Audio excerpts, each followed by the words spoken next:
big picture, let me tell you what we're going to do today. First, we're going to discuss a few investment ideas that were originally posted on the Value Investors Club, and you'll use those as examples for what you would hope to do on your project. You know, what actually can you write up in a page, what kind of investment thesis, and then it won't have the backup, but they're all from the Value Investors Club. And you can go back and study the whole message string that goes on. There's a whole discussion after. I'm just going to give you the little write-up, and then there's a whole discussion on each of these, and I'll explain how to look them up on the Value Investors Club for you. Anyone who's watching on video also can look all this stuff up on the Value Investors Club, even though we're going to have handouts today, and I'll explain how to find them. The other part of the class will have me sort of playing Warren Buffett. And your job, hopefully, was to have read the compilation put together by Cunningham for today. And then you get to ask me questions, and I will try my best to answer them the way I think that Buffett would answer those questions. And for the, let me just see if I brought it. All right, for the person who asked the best question of the day, they win this Buffett comic book. Originally printed in Japan and now translated into English, luckily, so that can be yours. Once again, the assignment's due the 26th. We don't have class on the 19th, so we're basically going to have class next Friday, same time, same place. And then your projects will be due. So now's the time to ask questions about, you know, what I'm expecting. We will have another project after this, and obviously I'm expecting a much better job for that one. But this one I hope to give you as much feedback as possible on so that you can, you know, improve the work. So let's start with what I would consider a good write-up. I can start passing these out.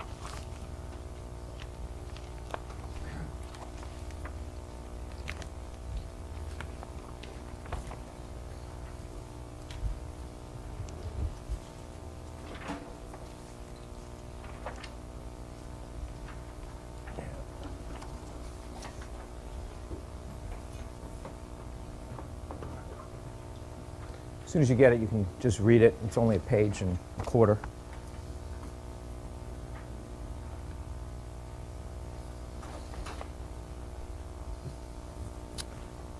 This was written up in, just to give you some context, June of '01.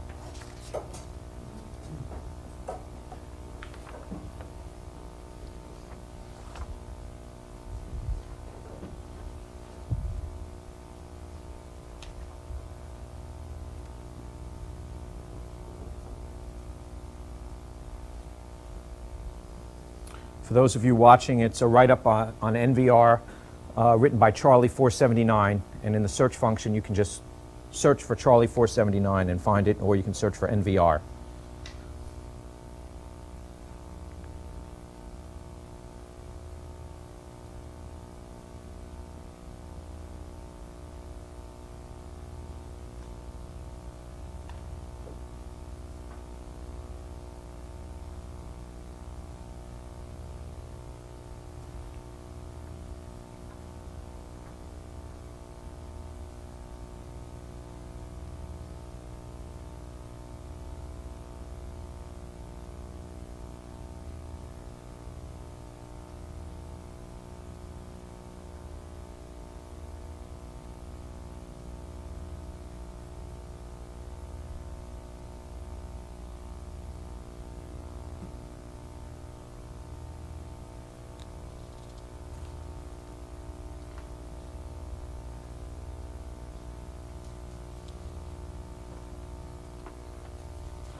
All right.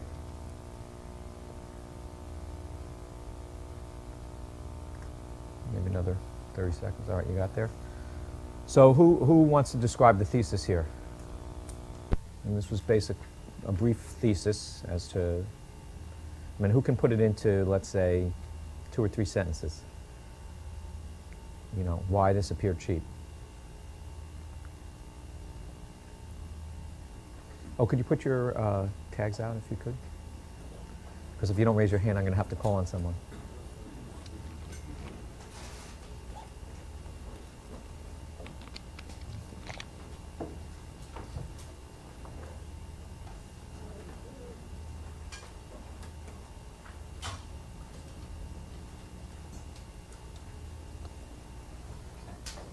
Sorry? Sam, sorry. Go ahead. I think the idea here is never really to take ownership of something unless you're going to do something with it. And then when you decide to do something with it, make sure that it's sold so that you don't end up stuck with it. Okay, so they're pre-selling. They're not building until they pre-sell, right? Anything else they're doing here? Buying back their stock. They're buying back stock, so you sort of know what they're doing with their cash, right? Anything else? You know, what is a typical home builder? What's the preconception of a typical home builder?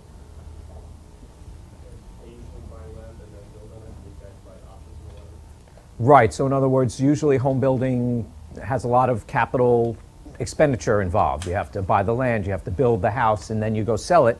That could be a very capital intensive business, and then you hope to sell it. And the thesis here is that that's not what these guys are doing. Number one, they're taking the land costs down by only buying options on land.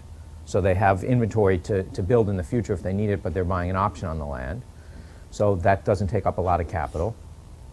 And it's an option, so they're not obligated for the rest. They're pre-selling, so they probably have money ahead of time before they have to start building, and a pre-sold. You know, I'm sure they're taking some risk there. I'd want to look in to see how much is actually put down by the home builder before I start building, but I'm assuming they're collecting more money than they need to get going and then have a schedule to pay. So this is sound, you know, it's a home builder, so it's not, you know, it's kind of a well-known industry, so yes? I want to know why their competitors couldn't wind up doing the same practice. Maybe there's some change in the industry, and this is the new way of doing things. In terms of buying options versus land development, why couldn't their competitors start doing the same thing? Right, I think he answers that in a sense. You know, there's a size issue. In other words, not everyone can option huge tracts of land. Also, I would imagine in building there's economies of scale. If you're building a whole development out, you can build stuff fairly cheaply. So you have to have some size, but there are other people with size, that's true, yeah. I'm also wondering why, if their land price plus the options is significantly higher than their competition. They seem to have good returns on capital, but they might be overpaying. By using the options, they might be overpaying compared to just holding. Right, but I guess they're getting large returns on capital, so I guess so far they haven't been overpaying. I guess there's some benefit. Yeah, Chase. I want to see how they actually did in the last downturn, because the big part of the thesis is that they're resilient to the downturn. So if they've been around long enough, maybe Right, and my only guess here is that they've changed their business model. In other words, traditionally they were buying the land, they were building the house and then trying to sell it, and I think it developed over a period of time. So I would say when this was written in 2001, the last downturn had probably been in the early 90s. And I would want to see if they were using the same business model at that time, and also you'd want to see how much their sales might drop off. Yes, Actually, I David. was this company over the summer, and they went bankrupt in '91, and because of that, the CEO decided to never own land outright, and that's when they switched to the option. All right, so that's interesting. But one thing you could look by going backwards is by going backwards, you could see how much sales could possibly drop off. On the other hand, they're doing business differently because they're pre-selling. So obviously, they might collect just the deposit on some of these things, and maybe some of these sales might fall through completely, yes. I want to know more about the options contracts and for the people who own the land that are on the other side of this contract. I mean, are they not getting as good a piece of land because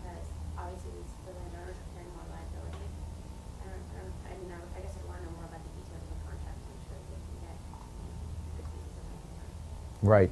So, Right. Well, you know, one thing, if you look at this, they have a long history of doing this. There are only so many people who can buy these are huge tracts of land that they're, you know, buying for developments.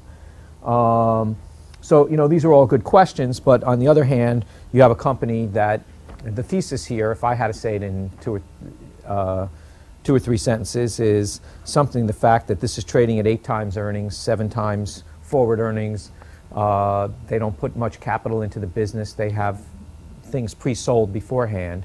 And if I were looking at this business, I'd say, when I'm looking at something that's earning a lot of money, I just care that that reverses and they've invested a lot of money and they lose a lot of money in the future. But with this, what looks attractive here is it's selling at 7 times forward earnings. They don't put a lot of capital into the business. They're not taking a lot of risks. So if there's another downturn, maybe they take a small lump for a period of time, but probably won't actually lose money.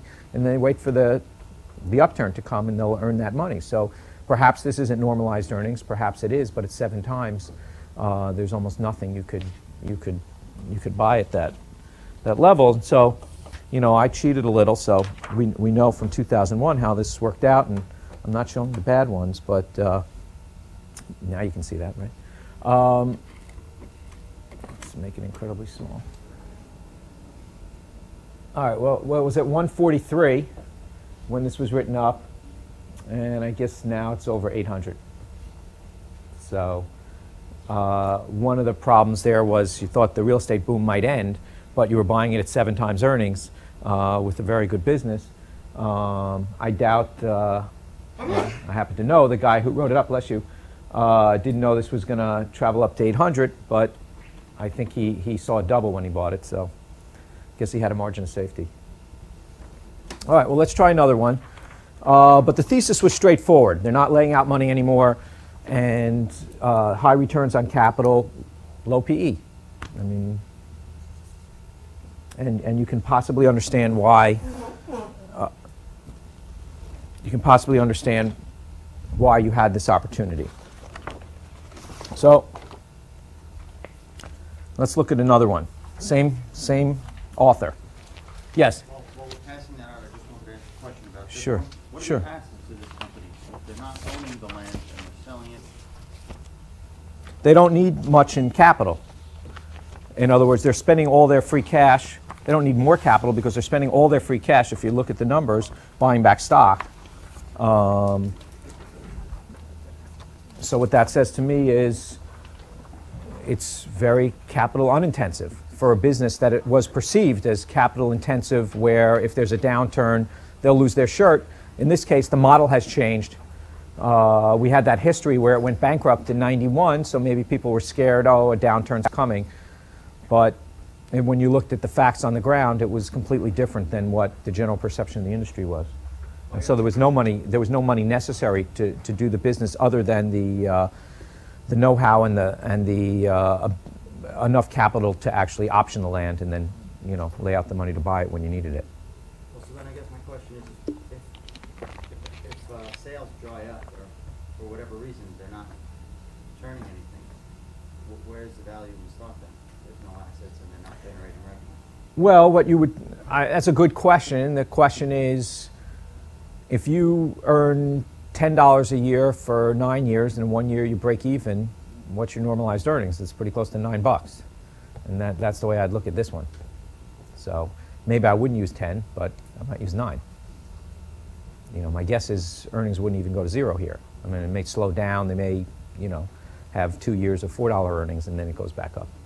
So that's the way I would look at it.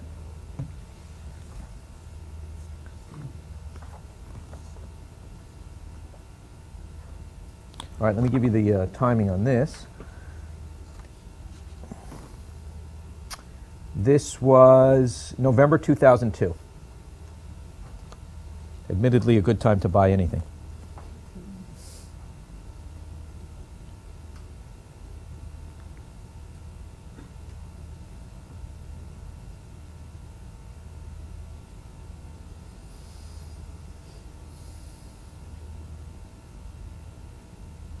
For those watching on video, this is NII Holdings. The symbol is NIHD, also written by Charlie 479, so you can look that up on the Value Investors Club.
The last part, it says, I'm just looking at number 3, it says NII would trade at $2 if it were to achieve a 5 times EBITDA multiple. That should be $28. For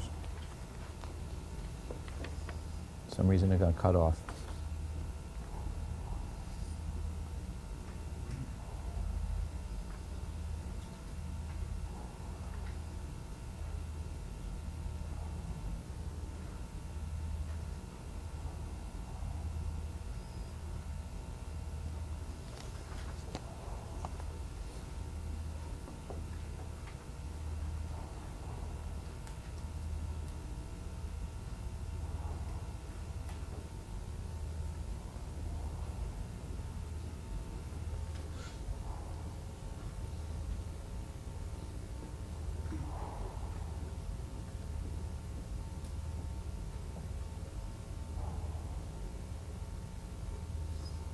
Okay.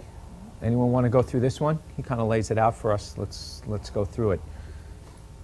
This is basically Nextel in Mexico, right? It was over leveraged, went into bankruptcy, coming out of bankruptcy. So who wants to take me through this? He kind of lays it out one by one. We can discuss them. Joe? I mean, pretty much what you touched on. It's a good business that had a bad capital structure. Now that they've come through bankruptcy, they don't have the debt that accompanied the old business. He dives into the fact that they're, because of the direct connect, the business model is stronger than other wireless carriers, and further has strategic importance to Nextel. When you put that together, it's undercovered, and if it, received a valuation comparable to its results, or if we, grudgingly said to just other comps, it's worth, 3 times what it is now. Well, that's true. So let's go step by step what he said. Number 1, he said under-researched, neglected equity. Already came out of bankruptcy. People aren't following it. Number 2, so it's a fertile place to look. That was one of the areas we might look because the natural constituency, what happens in bankruptcy,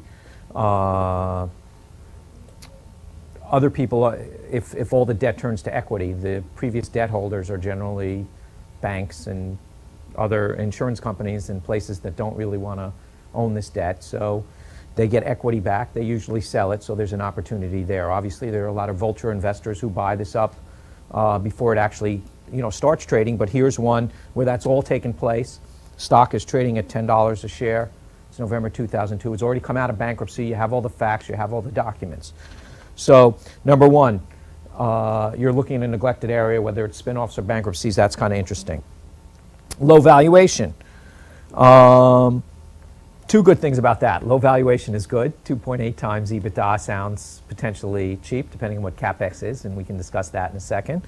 But this is my favorite. The valuation isn't easily discerned from the public filings, so I will post the details in a follow-up post, which means that the numbers weren't that straightforward. You had to reconstruct them. All the numbers were available because he reconstructed them, but it wasn't clearly saying, oh, this is 2.8 times EBITDA.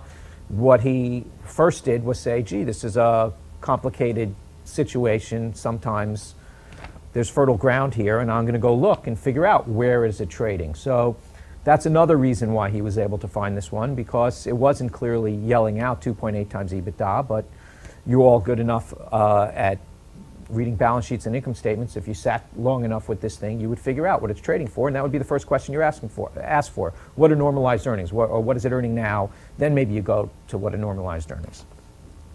So sort of hidden. The earnings are sort of hidden. You have to reconstruct them, and that's great when there's a very complicated situation.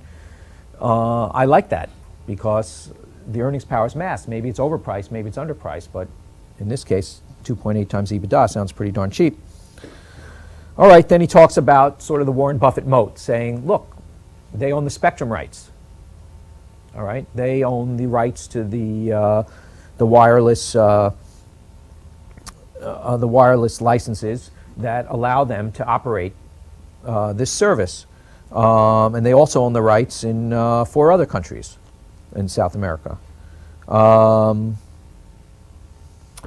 Number 4, differentiated wireless offering.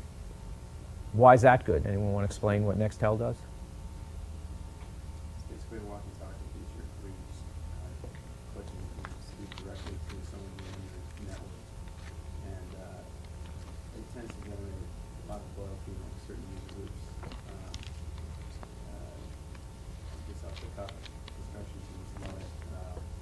space, within the office environment, love it.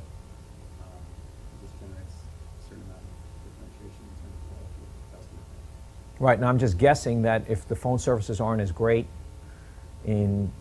or as established in Mexico and some parts of South America, that having that feature might be pretty good to have. So in any case, they have a differentiated offering, and he points that out. So that's a positive. So the capital structure is fixed. Most of the debt was converted into bonds, or a lot of the debt was converted into, a lot of the bonds, $2.4 billion in bonds, were converted into equity. So you know exactly, what their debt requirements are going to be, and most of the debt was converted into equity. So is that $2.4 billion book value? No, I'm sure they write it down to some level that they think it's worth. And basically what happens is the previous owners of those bonds now have own equity. That $2.4 billion in bonds now own equity. And then you can figure out the EV from how much current debt there is, and what he's saying is that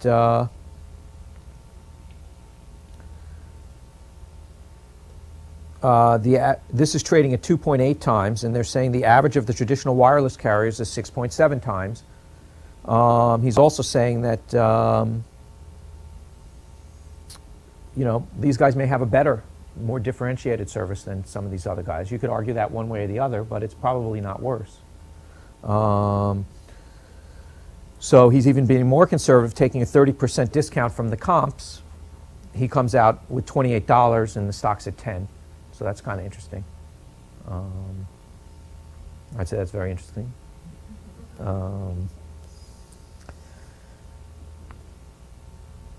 Now, when you do your comparable analysis, I'm sure there are reasons he used EBITDA. I don't really want to see EBITDA unless there's really no CapEx. I just want to reiterate that. But for comparable analysis, if there's a comparable amount of CapEx and there's or a comparable amount of maintenance CapEx, it's one of the metrics you can use, but you have to give me a good reason why if you use it.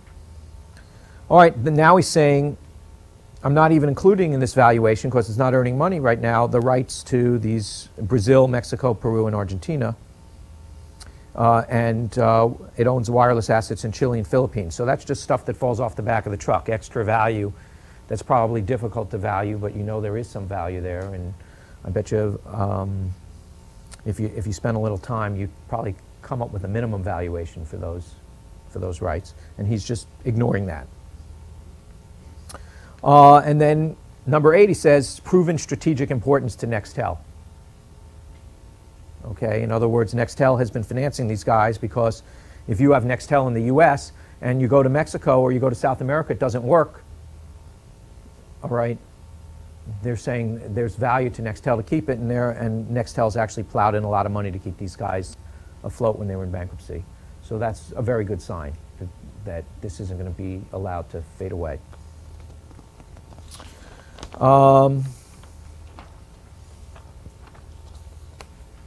So he has a few catalysts. They all make some sense to me. Emergence from bankruptcy.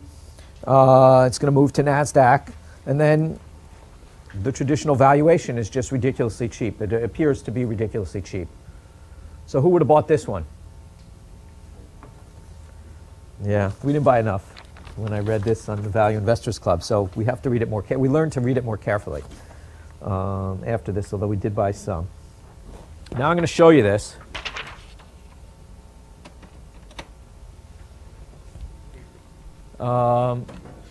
Now it says, for you guys watching on video, it says it went to 80, but here's the thing. One thing this chart doesn't say is that this actually split 3 for 1 in between. So the stock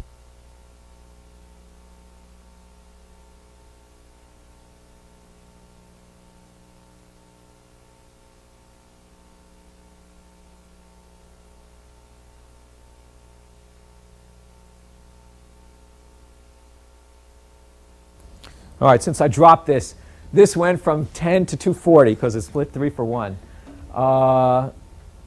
which is pretty amazing. I happen to know the author. Sold it around 60, but that's still 6 for 1. That's still pretty good. So, all those who raised their hand were correct.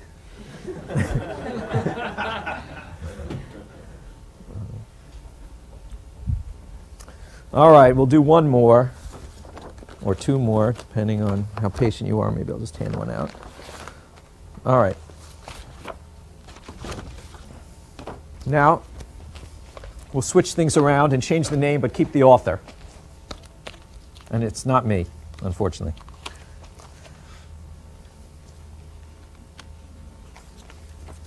This is still Charlie 479.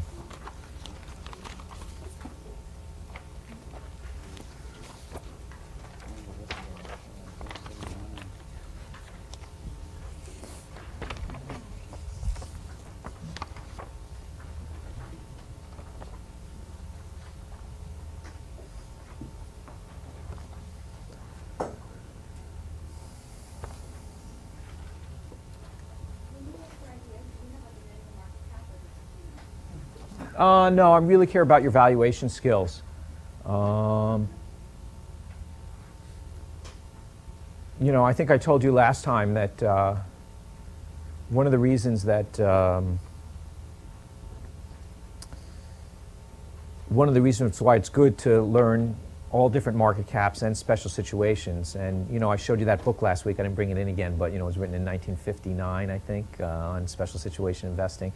And I thought the great thing about that was this stuff has been out there for years and years. And what generally happens is that people who get good at this stuff move on to larger capitalization things because they get wealthy. And so they can't look at some little things. So what that does is allows new people to keep looking at the smaller situation. And so there's always a natural evolution of people who get good at this moving up in market cap, and there's always the smaller market caps that aren't worth their time anymore. They're available for you guys to make your fortune. So, you know, they move out of your way.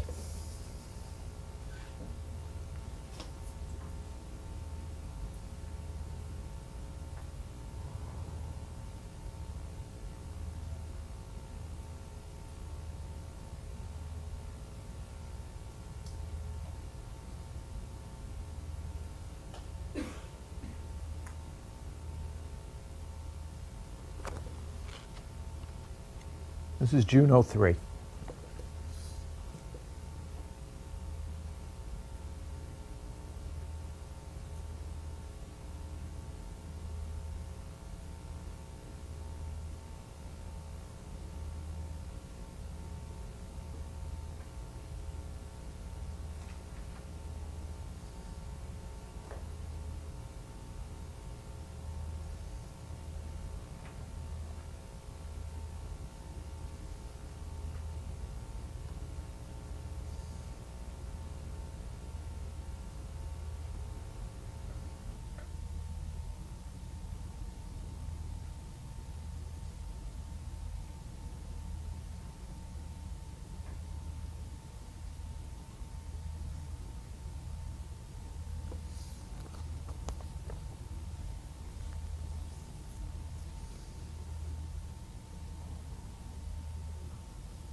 You know, for you on video, I'm sorry, Sportsman's Guide, but you can fast forward to get here. So look up Sportsman's Guide, SGDE.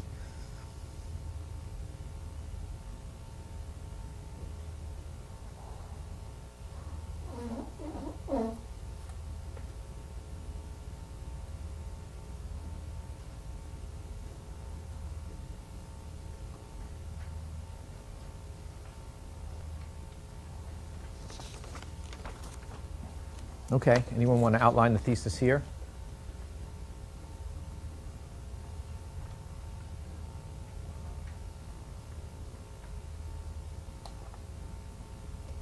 Guess you're not done yet.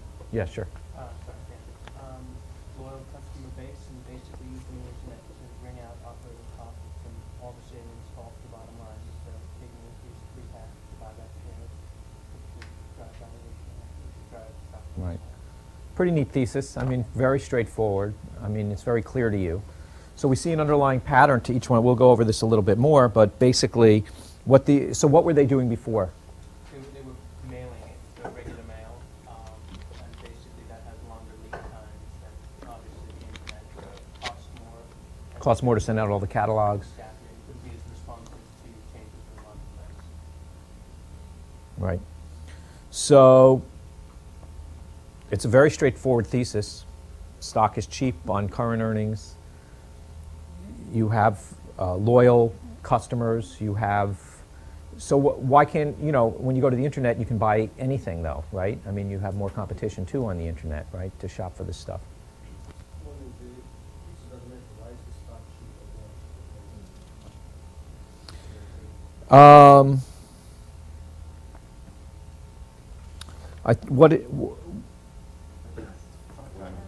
Less than 5 times the cash flow. Right, he put it down here where he said operating cash flow, right, minus capital spending. He said it's 4.85 times that.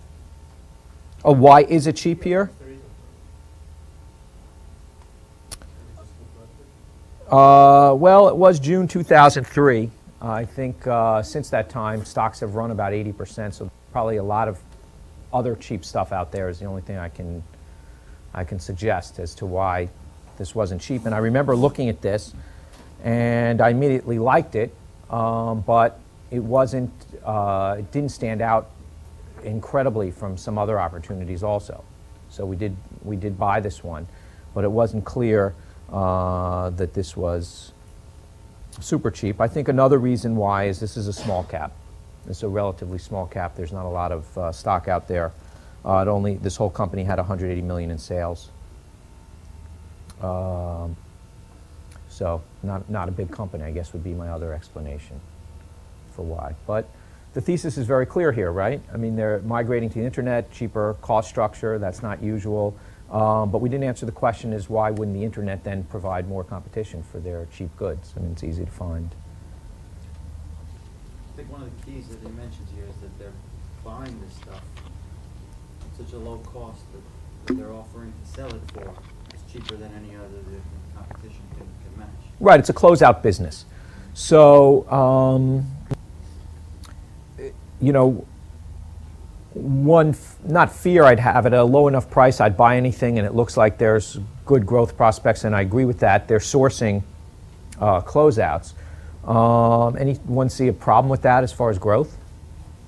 Allison? Well, I mean, it's internet-based. I mean, if it's a catalog business, you have fewer competitors because if you're buying closeouts and you're going to sell on the internet, you can buy like anything you want and put it up there. You're going to do it by catalog. You have to find so much of like this sports good stuff to make it profitable. So I just think, I don't know, why can't we get this stuff on eBay? Why can't we get it?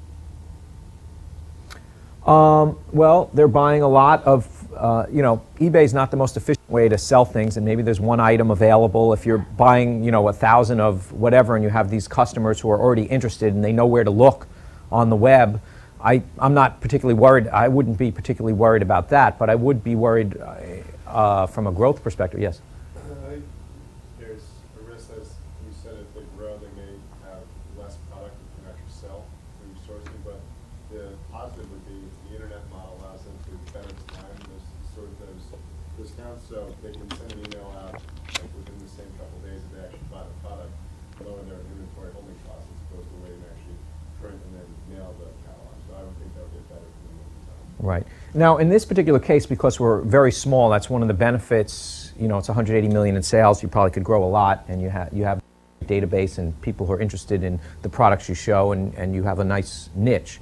And so I'm not worried about that. But who's heard of Sims? Have you ever heard of Sims, the retail store, or Loman's? Well, those are places that started out as closeout. And you know, people used to go there and shop for bargains because they got great closeouts, and then they started expanding, and then they started filling in their inventory with cheaply made stuff, just originally cheaply made. So before it was high quality stuff at cheap prices, and then it turned into low quality stuff at cheap prices as they expanded because there weren't enough closeout things. So I think that was the flaw that I found in both those models, both Sims and Loman's, when they rolled out. And so that would be something I'd be wary of here, because their model makes sense if you're really good at sourcing closeouts. And I don't know how fast that might grow. I think at 180 million, they're probably pretty small, and maybe you don't have to worry about it for a number of years. Yes? Yeah, two things I was concerned about is the buyer's club initiative. So that 10 million they get from this roughly built to free cash flow. I'm sorry? The buyer's club initiative, let's say they actually break even on their business, they actually make their money on the buyer's club, and that's going to go away because now there's going to be less of a value prop since you move to the internet. And secondly, if you have price conscious buyers, like they're just going to shop around once they get to the internet. I guess it says that they're very sensitive to price. So I don't know how Well, I think the Buyers Club is really just for a small portion of their group, and they do get special offers as opposed to the wide offer. So you would still might want to pay for those special offerings. I mean, these are really sportsmen, I suppose. Cheap sportsmen, I guess. So there's a certain group of those. So wouldn't worry quite as much about that. Yeah. I was just curious as to know why it seems like they're cannibalizing themselves by having this bargainoutfitters.com site. Anything that they can't sell originally, it's going to roll into that site. So if people know about that, why would they buy it originally from the first site? Because it's the stuff they couldn't sell. So I guess bottom line is most of the stuff probably sells, and so you get the less desirable stuff on Bargain Outfitters, and you may never see the more desirable stuff if you don't buy it from the original. I'm guessing. Is that the same kind of concept that happens today at retail? People walk in, beginning of the season, first day, is at $100, 3 weeks later, 4 weeks later, 30 down 50%. Well, based on your theory, then I guess that should have come home to roost long ago, and there would be no one shopping at first, and apparently there are. So maybe people don't like buying shorts in December, or Actually, for most retailers, it's a huge boon to have that, because it helps them liquidate inventory that they just wouldn't be able to liquidate otherwise. So you get,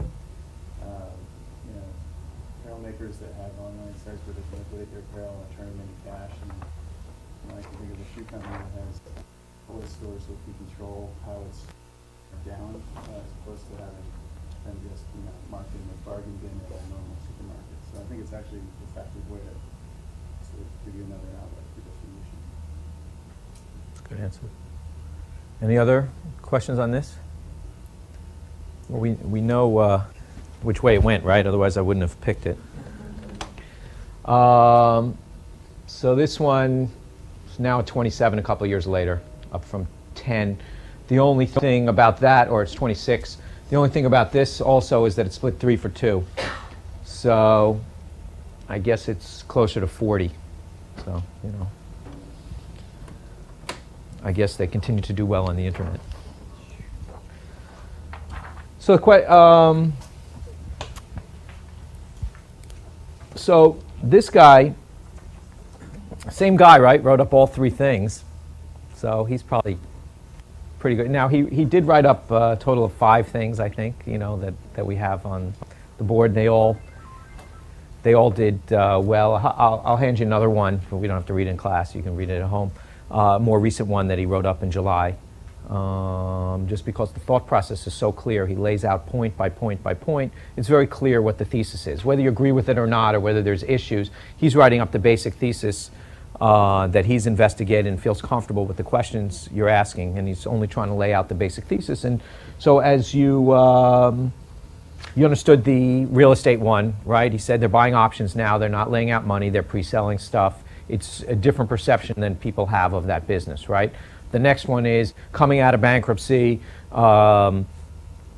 very cheap on valuation. They have a franchise that is a little differentiated from everyone else, has support from the parent, basically, the main supplier, and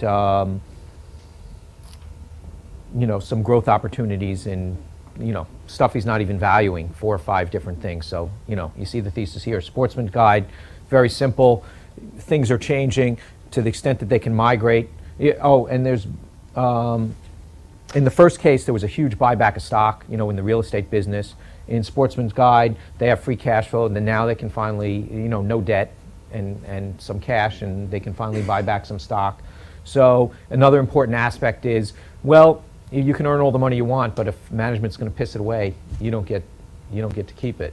And here, if you know ahead of time that they're going to be buying stock back with it, then that's nice to see. So what they're going to do with the earnings, what your perception of management, at least in what they're going to do with earnings, is very important also. So the underlying themes are very straightforward, and I don't expect, these are home runs, obviously, and so I'm not expecting your first paper, only your second, to be these good. But it just tells you the thesis. You can all understand the thesis. If he sat down with you or wrote this out, or you got to sit down and ask a few of the questions, right, of Charlie 479, you'd all walk away saying, I got to buy this thing, right? He's done the work. I mean, you know it when you see it, and I think what it is when you're doing it is, when you're learning this business, as you do this over a period of years, you'll know it when you see it. I mean, these are particularly good, but when you see something this good, you'll recognize it. Oh, I remember that from a few years ago, and that's a setup. Or is this a good risk reward? I think it's going to go up 20% over the next year, but there are all kinds of issues that I'm not sure of the business. They're not like this. So the more things you look at that worked out, and the more things you look at that didn't work out for various reasons, there really is no substitute for that experience. But even without a lot of experience, if I had Charlie 479 come up here and describe these investments, and I said at the end of the presentation how many people would buy that thing, I would assume, especially in these three examples, that everyone's hand would have gone up, yet they're available. So, this kind of analysis would say, it's not worth thinking anymore about the efficient market theory. I mean, this is, I picked the same guy. It's not like, oh, I picked the best thing. This is the same guy who has, the same investor who has a certain thought process that you would probably bet on in the future, that he understands how to do analysis and look at businesses and do some basic valuation. None of this was taking something to the 37th decimal point. This was all like, this is so cheap, right? If I'm even close to right, this is so cheap, I'll make money, and if I'm not right, it's going to be hard for me to lose money. So those are all underlying themes to this, and the whole construct of, what's been taught generally in business schools over the last 40 years about efficient markets and beta. I know you're in the value investing program, so you've already dismissed that already, but it just seems so ridiculous when you can look for opportunities, and it's the same guy time and time again. And speaking of the same guy, second part of the class where you get to win your Warren Buffett cartoon book, is the same guy who time and time again has a certain theme, certain things that he looks for in investments, certain qualities of a business that he's looking for that can make you money. And the funny thing is, we're going to talk about Buffett, and I'm sure you're all sick of, you all feel, pretty knowledgeable about Buffett, but I can tell you this, as many times as I read it, I keep saying, oh yeah, I have to remember that every time I read it. So the more that you pound, and I've been doing this for you know, unfortunately a long time, or fortunately, whatever. And by the way, if you really get good at this, you know, let's say 20 years from today, you may have the opportunity to do what I'm getting to do this weekend, which is drive to Allentown, Pennsylvania with my daughter Melissa to stay at the Holiday Inn and go watch a soccer tournament. So if you play your cards right, you might have those kind of opportunities. Anyway, why don't we take just 10 minutes and come on back and think of some good questions for Warren Buffett.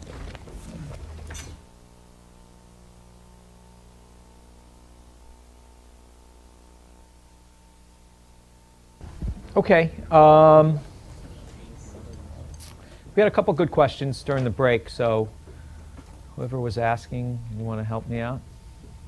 Sure. The question was about management.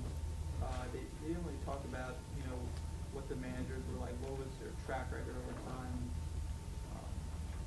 You know, Right, the managers of the companies. How much stock they own in the company. Well, I think that's an important point. I think, you know, for instance, in NVR, management owned a huge stake in the company, and there was probably no need in the short area to talk about management, because from their actions you could tell that they were very shareholder oriented. They had bought in half the stock over the previous 5 years. They had moved to a model that was a high return on capital model with low risk. They'd been doing all the right things that hopefully you would like to do. So one way you can check out management is to see what they've actually done, and that's usually the best way. Actually, I have you know, it's very valuable to meet with management also. It's just not one of the things that I'm particularly good at.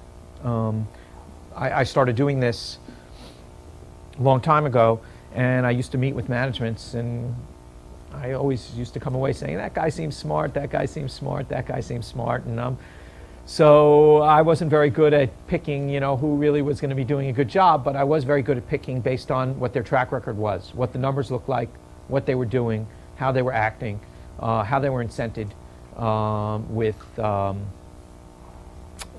you know, how did their option situation or their amount of stock they owned compared with how much money they were getting paid each year. And that's probably the most important thing that I look at. You know, what they're doing, of course, because you can still be incented the right way and be not that bright, okay? But if I think you're pretty bright and doing the right things and you're incented the right way, that's the types of things I was looking for. In NVR, it was sort of a non-issue. They were, you know, had a huge stake. I think Sportsman Guide insiders had a decent-sized stake, and NIHD, the Nextel, was coming out of bankruptcy, so it was easy to see how they were incented. But there, it was just super cheap, so it wasn't quite as important because it was really a special situation. But it would be important to look at how management was incented anyway. But in that particular case, it wasn't particularly relevant. It was a good question. The other question is, what is Charlie 479 doing now?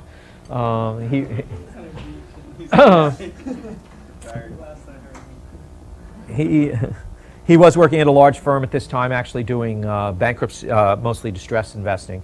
That's why he was able to post stock ideas at the time, and now he runs his own fund. What I said basically was we set up the Value Investors Club. How many people have looked at it now? Are you all looking at it? It's such a great learning tool. We didn't really set it up for that reason. We sort of set it up for finding ideas. If we could find 1 or 2 ideas a year, gee, that would be a great thing. And what we ended up doing is having something that we call it sort of American Idol for hedge fund managers, where we're actually finding really smart people over a period of years, really Did you set get up to know. Charlie 479? Were you the original guy that got him on his own? Yes, we helped him. Not being stupid. After a few, after reading a few of these, I figured. But in any case, he would have done it with or without my help. But I'm glad we were able to find him. But there's a lot of smart people out there. There's a lot of good things being posted. Not all of it's great. You really have to be picky. But what a great learning tool. And also, just even if there's a bad post written up and there's a message string afterwards, bringing up, highlighting all the issues. I think that's very important. We were reading about maintenance capex. I just handed that thing out. That was, that was a jewel. And it's just that guy, I think, used to be a plumber, and the guy who wrote that up actually, had a plumbing contracting business or whatever that he sold out, and now he invests the money. But his background was being a plumber. So, yeah. Do the companies that are coming out of bankruptcy, do you ever look at deal and have a fear that drove them to bankruptcies in the first place if they're still there? Or is that any concern? Sure. I think what I said in the book about bankruptcies was basically that the most interesting ones to me are good businesses that were over-levered, or that there was one business good, one business bad that drove them in, or one-time event or something of that nature. We talked about high returns on capital and looking for good businesses, and I would tend to look for that to see if the nature of the business is good or part of the business is good. You never know how it's going to come out of bankruptcy. One part may be sold off, and another. Actually, back in the 80s, leveraged buyouts were really hot. It's a true story. And I was very jealous that these guys, and at the time you could probably put up $1 and borrow 9 was usually the way you could do these things. And the risk reward looked good, and there were a lot of guys doing this, and I was really doing investing, and I always wanted to be involved with one. So one of my friends came to me with the deal, and the deal it was a very small leverage buyout. It was actually being brokered by Drexel Burnham, and they did all the financing. And the way they did the financing was, we had as equity holders, we had to put up $1 million, and that was a bunch of us, so it wasn't a lot of money for each of us, but it was a small deal, so it filtered down to my friend. We were all in our, about your age, and filtered down to my friend, and we only had to put up $1 million, and they were going to lend us $26 million. So it was a $27 million purchase price. Now, one warning sign that we should have seen was that the seller was a leveraged buyout shop that had obviously goosed the numbers, the year before they sold. They were actually, they made baking pans for, well-known baking pan company, as well-known as baking pan companies can be. And they made the baking pans for Twinkies and Wonder Bread and, all kinds of different things. And it was kind of an interesting business just to see something that had been around for so many years. If you went to the factory in Chicago, the little office outside the factory had about a typing pool of about 20 typewriters, and they were manual typewriters from about 1928 or something like that. So, little tip-offs we should have probably seen about this business. Anyway, it went bankrupt within, I think, about 6 or 9 months of after we purchased it, being shrewd due diligence types that we were at the time. And what happened in bankruptcy was that we were able to, the Drexel bonds, the subordinated bonds that were issued, went to zero, were really worthless. The business had basically imploded, within that time, really was never as good as when we bought it anyway. And the bank was on the hook, I think, for about, we still owed the bank about $10 million. Even after wiping out the subordinated debt. And so we sold off one of the small businesses for about $3 million, and then, since no one else wanted this business, the same guys who sort of took it into bankruptcy, we were able to buy the assets, the remaining assets that we had just paid $27 million less the $3 million we sold off stuff for about $6 million. And we ended up, when all was said and done, we ended up doubling the money, the original money that we put in, even though it was a complete disaster. And You know, so a lot of crazy things happened in bankruptcy. The business changed significantly, meaning it was much worse than we thought. We sold off a piece of the business. There was one remaining piece of the business that we thought was pretty good, that we paid, that we were able to get for $6 million, and we ended up making a little bit of money in the thing. But in bankruptcy, lots of things happen. The business changes. There might be 2 or 3 businesses. 1 or 2 may be sold off or liquidated. The remaining business may be totally different than, you know, the look of the remaining business may be totally different than what you originally got. So anyway, that was a long diatribe about my first foray into leveraged buyouts. Anyway, so I stick to investing in public markets.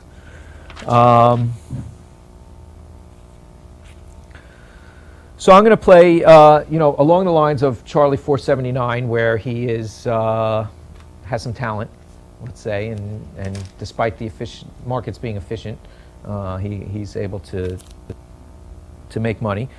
So we have another investor, Warren Buffett, who also has been able to do that, and he has a few things to teach us. And once again, you know, I want at least a question from everyone, and then I'll let you know who wins the cartoon book. So I'm open for questions. I have a bunch of topics I want to cover, and if we don't, I'll go over them. But you know, as you read through Buffett's work again, do you have any particular questions? If he were here today, what would you ask? And I'll try to answer them best I can. Alex, got any thoughts?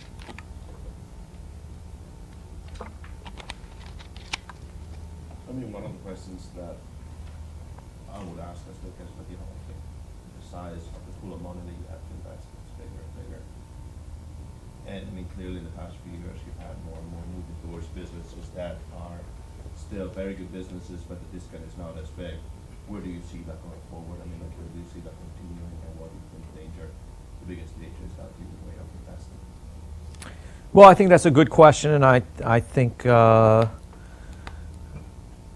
Buffett's answered it a number of different ways. I think, I don't know, in the copy I had on page 233, famous line he has is, "A fat wallet is the enemy of superior investment returns." And I think that's true. I don't think any of you in the room have to worry about that quite yet. You know, Buffett has said, you know, if you're expecting me to earn 15% a year going forward, you know, that's perhaps unrealistic, even though he's been able to do quite well. It does get harder, and it gets harder. You know, there's a big difference. I think what Buffett has said was that if you gave him $1 million, he could earn 50% a year still. You know, by looking at, you know, being able to look at a whole slew of different situations. He can look at 10,000 situations instead of just 1,000 at most of the size companies that now he has to buy to make a dent in his portfolio. So we should all have such problems, but I do think there's a difference between running 5 million, 50 million, 500 million, 5 billion, 50 billion. I think the difficulty ratchets up. I think unbelievably now, I think most of the bargains that we are seeing are in the large caps. So you could actually, and this is probably unique to when I've been investing, for however long I've been investing, is that I think the biggest bargains are in the large cap stocks. Not saying I own any of these, but the sort of the Walmarts, the American Expresses, you know, there's numerous large McDonald's. It is just a large amount of large companies that you know, have opportunities that are relatively cheap.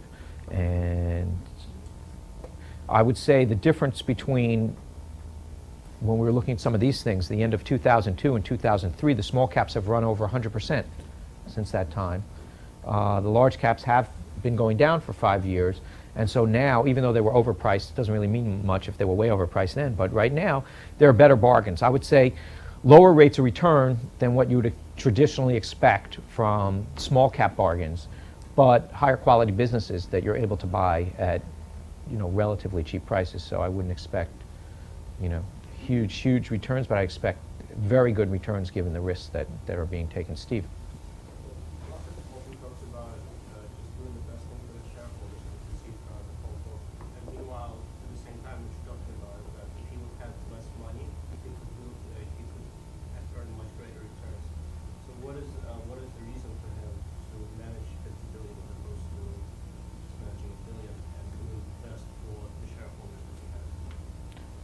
Well, he's worth $40 billion himself.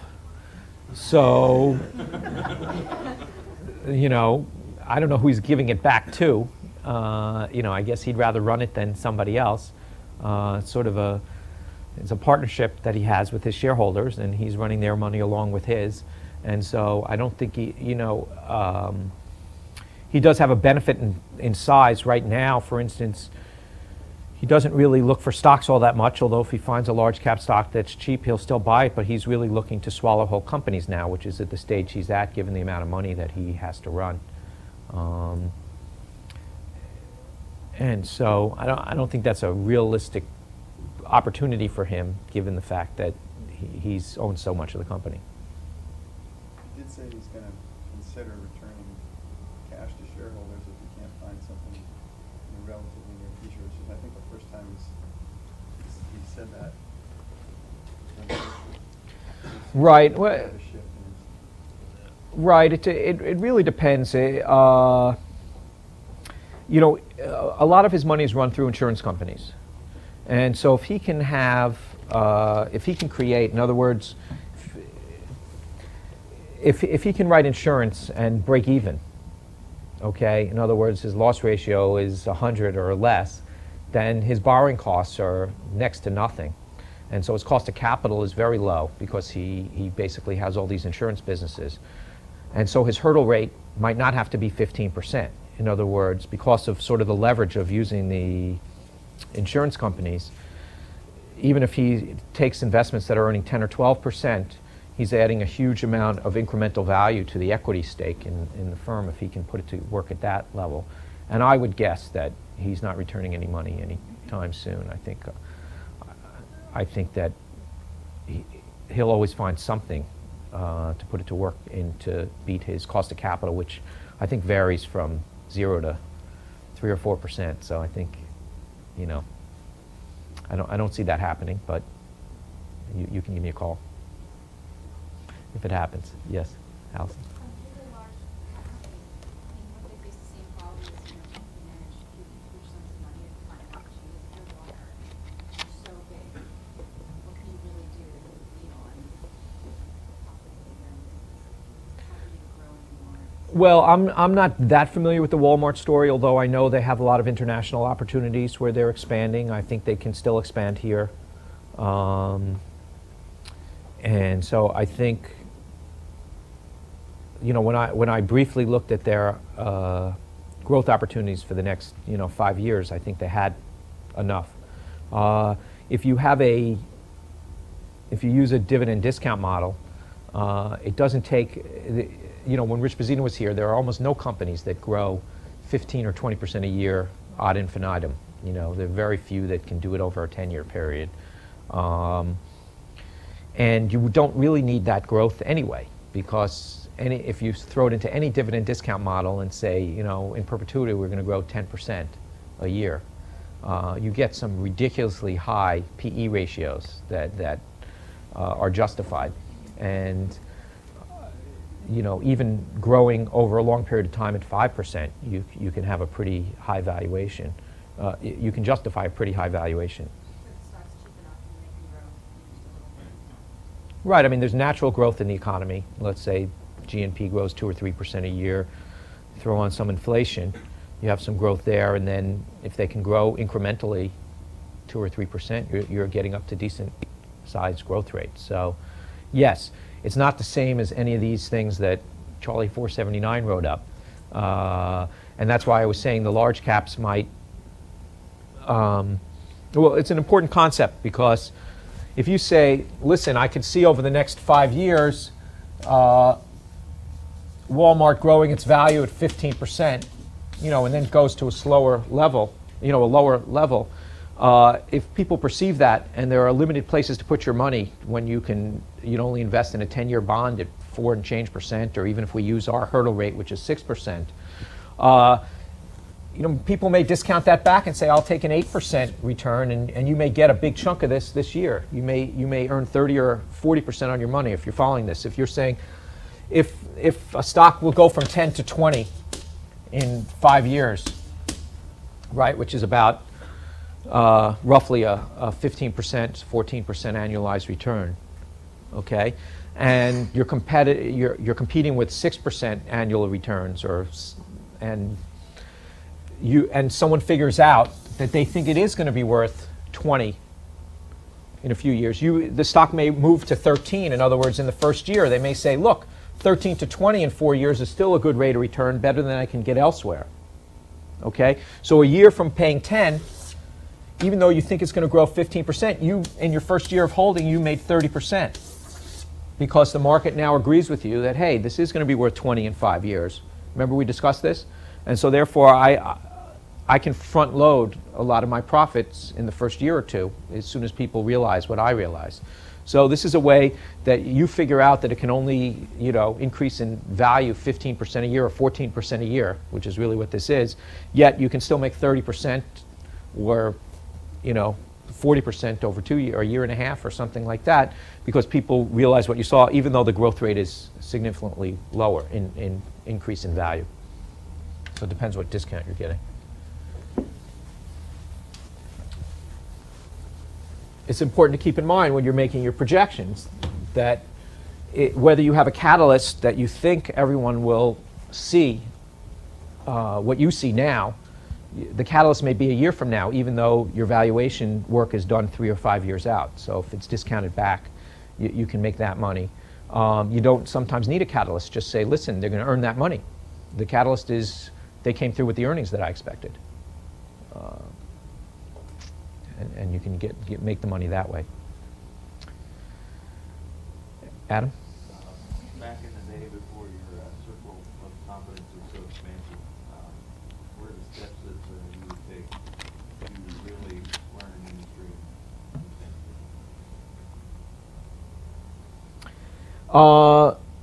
Well, if you're asking Warren Buffett as opposed to me, I would. Warren Buffett does have very significant circles of competence in financial stocks, in all kinds of businesses that he can really understand over time. And I think the way you get that is really by researching them, picking businesses that are simple that you can understand. He's kept away from technology specifically because he doesn't understand where it's going. He doesn't understand what's it going to look like in 5 years. Intuitively, he doesn't get that. Now, if you listen to Bill Miller, has anyone heard him speak around here? So it's a great opportunity to hear Bill Miller. Bill Miller said is sort of, I'm going to look at technology because of what Buffett has said. Most value investors don't even look at technology stocks, so I'm going to apply value discipline to technology, try to understand as much as I can, and there's a great opportunity there. So it's not Buffett saying value investors don't buy technology. It's that's just not where he feels comfortable projecting the future. And Bill Miller takes the other approach, saying, look, most value investors won't even look in these areas, and I'm going to try to buy cheap technology stocks. The only way I personally, Joel, would look at technology stocks in general is when we have cash situations where you're buying the technology almost for free and there's not a big burn rate and things of that nature. If there's a technology I think I can understand over long periods of time, perhaps, but I haven't found that one yet. So, yeah, Joe. So is the real issue with circle of competence not the complexity of the business, but the complexity of trying to figure out where that business will be in X number of years?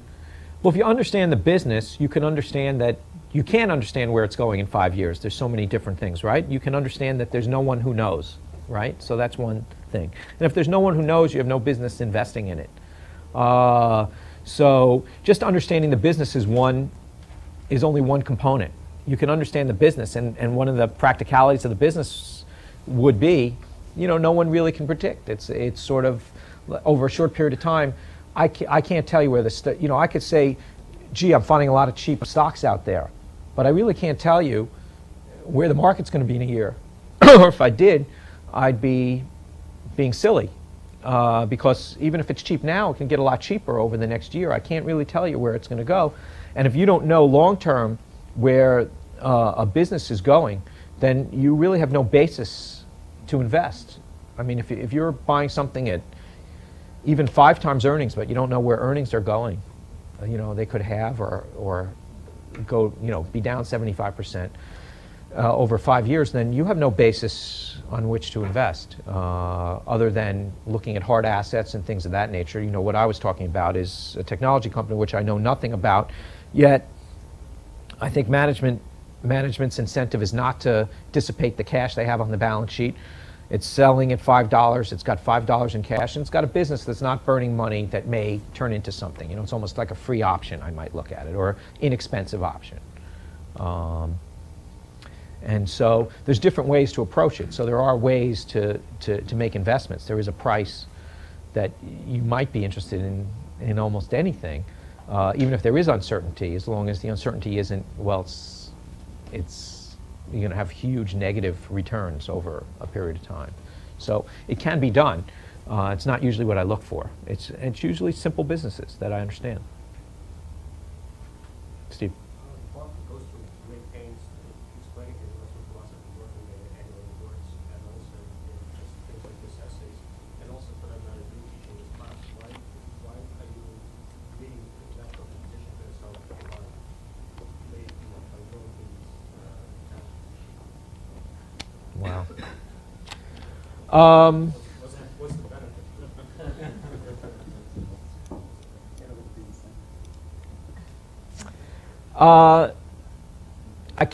I can't answer for Buffett other than I think that he is an incredible intellect who will still, you know, have a lot of horses running up there, more than we do, and will not be deterred by more competition looking for the things that he's doing. I don't think he's particularly worried about that. I mean, there are certain principles of it. He said it's really not IQ points, and I can vouch for that. It's not IQ points being good. It's really an attitude of how you look at the world. An answer for myself, it's a big world out there. I would say the unintended benefits of teaching, and this is my 10th year now, teaching this class. You'd think I'd be better, right?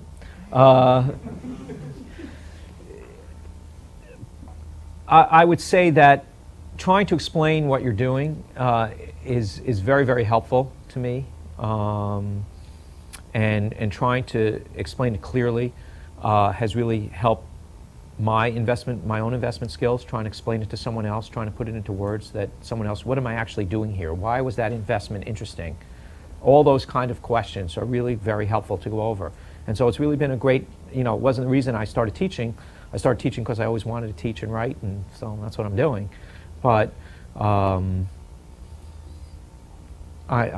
it's a big, big world out there. There's, you know, trillions of dollars in market value in many different countries across the world. There's many opportunities, and I think, you know, there's for instance, I just wrote another book, which I'll give you when I have it in a little over a month, and you'll probably read the book and say, why did this guy write this book? My partner's asked that question too, but I will tell you this, and the book involves a study that is very valuable, and the study involves doing exactly what I showed you to do, which is buy stocks with a high earnings yield, okay, and buying stocks with high returns on capital, and combining those two, and what happens.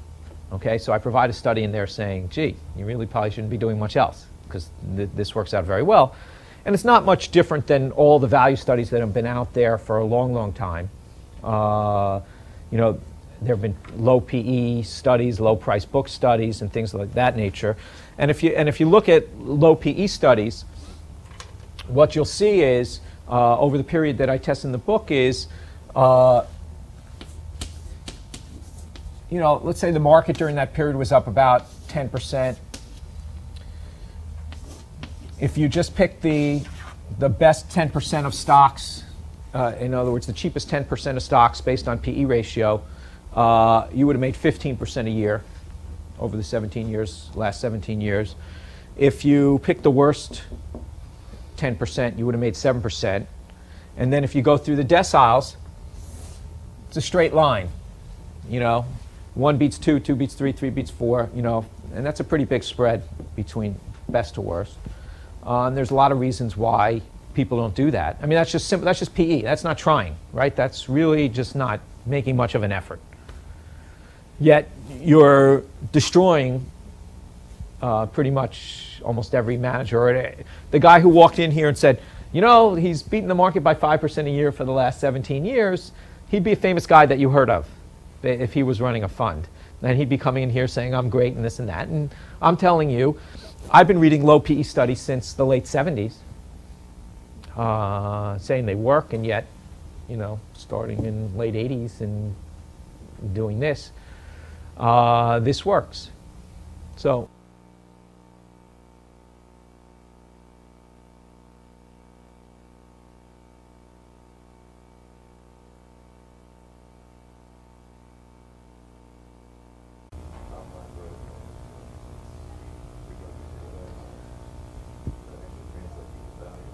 all right, well, that's a sort of an observation maybe after the fact, but there have been all these tests. Why don't people, why are they obsessed with growth if these are the facts? And, you know, you could have had, before I started the 17-year study, you go back the previous 20 years and have done the same study, or 20 years before that, or in any country, any stock market in the whole world, okay, and you did this study, you get the same results. And it's been out there forever. So, you know, why aren't I worried that all of a sudden now everyone's going to be value investors or low PE investors? And this is just the simplest form, right? Without trying. This is not trying. Jordan. I think it's emotions. I think if you look at buying a really cheap businesses, usually there are reasons for it. A lot of times there's crappy situations, and I think it's just, I don't know if I'll say but I think a lot of it's we. You just feel better sometimes buying great businesses when they're a little bit more expensive. You don't have the discipline to just have the conviction to say, I'm going to buy all these businesses where there's, oh my God, the industry's falling apart, or the management sucks, or all this stuff, and it's hard to just swallow it and just hit the buy button, I guess, all the time on those really cheap stocks. Right. Well, true. Well, I have a couple of responses to that. One, that's true. I mean, when Rich Bazzino was here, he said the first thing his clients ask him when he goes through his stockholding list is, don't you guys read the paper? That's the first thing, because everything, you know, there's something wrong with everything he owns, right? Apparently, I mean, but he was in here with Lear and he said, look, he just says, is it a permanent or short-term problem, right? That's how he analyzes it. And with Lear, he explained very specifically why, after doing the research, he decided. So Rich takes this one step further. He actually tries. He says, well, I'll start with the low PE list, more or less. But now I'm going to actually do some research and pick out of the low PE list, you know, which ones I actually think are short-term problems, and that's why. So that's one reason. Yes, it's hard to do. However, it doesn't answer the question why this works in order, right? Because it's, you know, every single stock can't be, right? There's 10 deciles, right? I'm pretty sure. So. So, you know, decile 1 did 15%, 2 did a little less, 3 did a little less, blah, blah, blah, blah, blah. So it sort of works that way. They're not all terrible stocks, and, you know, you can buy decile 2 and maybe not throw up every time you walk out the house that you own these terrible things. So not a full, who hasn't, okay. It's like Sears, you don't know, you don't care, as long as it keeps happening every year. I guess, but before I, let's say, write a book or start teaching this stuff, I want to know. And so you're right in this sense that I'm not worried that everyone's going to adopt this low PE strategy and it'll ruin it for everyone. Because it's been going on for so long, it's been known for so long, there's been tested, you know, 30, 40 years, every country, everywhere. And this, like I said, this is not trying. Yes?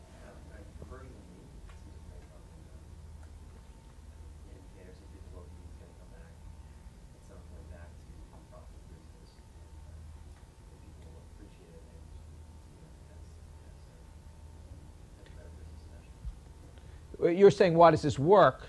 I guess, but my question is almost more, why does this continue to work? In other words, I understand why low PE investing inherently works. I'm more wondering why, since what you're saying is sort of the natural order of things, where there's reversion to the mean, and, you know, things that are doing badly get better, and things that are doing well don't stay as well, and they sort of collapse. And if you buy this cheap, it'll get better, usually. I understand that's why it works. I'm not understanding why everyone doesn't do it, because they know this. I mean, it's like a hog and with that, right? Markets are efficient with incentive mechanisms like inefficient. Because the big institutions can't necessarily pursue that. Well, I think that's right. I think that's part of that. What Haugen wrote was, if you're a big institution, this is, Buffett said, I'd rather have, a bumpy 15% than a straight 12, okay? And some people would rather have the straight 12 or a straight 10 than a bumpy 15. And here, these are kind of bumpy returns. Yes, over the full period, Decile 1 did do 15%, but there are huge periods, as we saw the cycle of value investing, where there could be 3-4 year periods, sometimes longer, where it doesn't work. And then you say, oh, things have changed, people are doing it, whatever it might be. So it's not just this always works. If it worked every year, it wouldn't work. It works most of the time, over long periods of time. So I think that's one good answer, that from an institutional standpoint, you can't live through the downturn. So it's a very hard strategy to follow. Still, you might be perplexed as to why, because it continues to work everywhere, why more people don't do it. Yeah. I also think, even though everyone kind of knows that strategy, there's a perception that the 50% is riskier, even though, like, from a purely statistical, it's less than deviation. But I think that the idea is that there's always 50%. I think that's true. It is perceived that way. It's just that there's been so much proof, and so, it just keeps happening. I think we're going back to the question of why I'm not really worried. That's what I'm trying to get back to. Why am I not worried that if I tell you all this stuff, there'll be no more opportunities? I think on the margin, most stocks aren't priced based on someone doing a quantitative low PE model, even though some people are. I think they're priced because someone says, this is terrible, I got to sell my stock. And that's, or next year or two is going to be bad. I don't want to own this in my portfolio because I'm an institutional manager and I got to pick stuff that I think is going to do well, because I'll be out of a job in 2 years by the time this thing turns around, or before the market. So I know it's cheap, but I still got to sell it. Or if I'm an analyst at a firm, which I really can't understand the logic, but it's more like they're not going to do well next quarter, so therefore the stock is no good. They make that connection, which, the stock is not something I want to own, which there should be not that much correlation. It takes price out of the analysis, but that's where a lot of bargains come. And, if you were here a few years ago, I used to come in and bring in the analyst reports of, I know this is only at 6 times earnings, but next quarter is really going to stink, okay? And that's the analysis, and so we're going to buy it when things get better. And there's many of those. By the way, we have next week, we were talking about bankruptcy before. We have Matt Mark coming in, and he's going to go through, he really spends a lot of his time in the distress area. He's going to be talking about that. We also have my sister Linda is going to come in, and she's a retail specialist, and I'll give you the date on that. And she's going to talk about some of those situations I was just talking about, where analysts hate it, but it's clearly a low PE stock, or appears to be a low PE stock, but things don't look good in the very short term. So we also have coming in, these are all non sequiturs, but Eric Rosenfeld will probably be here on the 26th to talk about risk arbitrage and activist investing. So we'll be able to see all those different types of areas. In the meantime, you have Warren Buffett, so we got. So I don't know if I answered your question as to exactly why, I'm not worried that I'm teaching this stuff. I think there's A, plenty for everyone, and B, this kind of stuff's been going on for years and years. Everyone knows it. It's hard to do. It's hard to do. It's hard to have that outlook. It's hard to live through the tough times. The two examples I give in my book are, I don't mention it by name, but there's a book that I recommended to you guys, What Works on Wall Street. And in that book, the guy goes back 40 years, uses CompuStats data to go test, 30 or 40 different strategies, and comes up with the one or two that are the best of all the strategies over 40 years. And what he did when he wrote this book in about, I think it was 96 or 97 originally, he started a mutual fund. Yes? You go to the website, whatworksonwallstreet.com, it's got updated statistics, so you can get the statistics up to 2004. Good, so that's good to know. But let me, with regard to the story was, I thought the book was very good. I recommended it to you. He did very good analysis. It was very interesting to see what works and what doesn't over long periods of time. So anyway, the guy who wrote the book, he ends up setting up a mutual fund to take the best strategy that he had over the 40 years and start a mutual fund. And so what happens? Well, the first year he doesn't do too well. The second year he underperforms the market by 25%. The third year he doesn't compete well with funds of similar, again, he doesn't compete well with similar funds. And so what he does is he sells his management company to somebody else. And what happens after that? So it's 3 years, it hasn't worked out. Okay, the thing that's done so well for 40 years, it hasn't worked out. Now he wants to do some other venture, so he sells his business. But this is the guy who did all the tests. This is the guy who wrote the book. Okay, he sells out. So what happens? The guy who buys the company continues the same exact formula. Over the next 3 or 4 years, it's one of the top performing funds, which makes it, he does so well during those 3 or 4 years that even including in the bad first 3 years, the guy is blowing the doors off of every other fund, has about $2 billion in this fund, yet the guy who wrote the book, who did all the tests, he couldn't hang in there, okay? He had other things to do. I didn't even mention his name in the book because I thought he wrote a good book and I didn't want to, but he's the guy who did the work and he didn't make it. I mean, he sold out before it could turn around. And that's what happens to investors. I also tell the story of, actually, not by name, but you met him, Rich Pizzina. And the first 4 years in business, he didn't do well. It was the late 90s. Value was out. He was underperforming the market by huge amounts, doing exactly the kind of work he was doing here, buying stocks that were cheap, the market didn't care about, that were earning a lot of money, that were in good businesses, all these great things. And he underperformed. And, we had a discussion, and, he was going to keep doing what he was doing because he thought what he was doing was right, and I agreed with him. The only people who didn't agree with him were his clients. And so they basically pulled out most of his money during those 4 years. And you know the rest of the story. He continued doing what he was doing.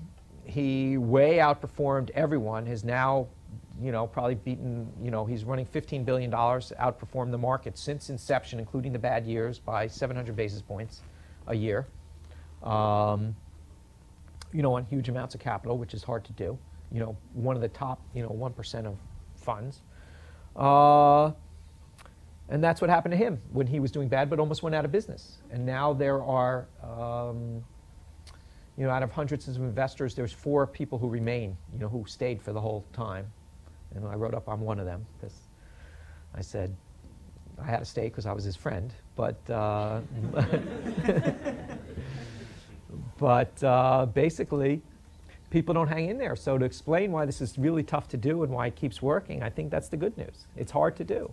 It's hard to stick it out. And while it seems like the statistics are, I have much better statistics in the book, and I'll explain, just trying, how trying does. You can try more than just buying low PE stocks.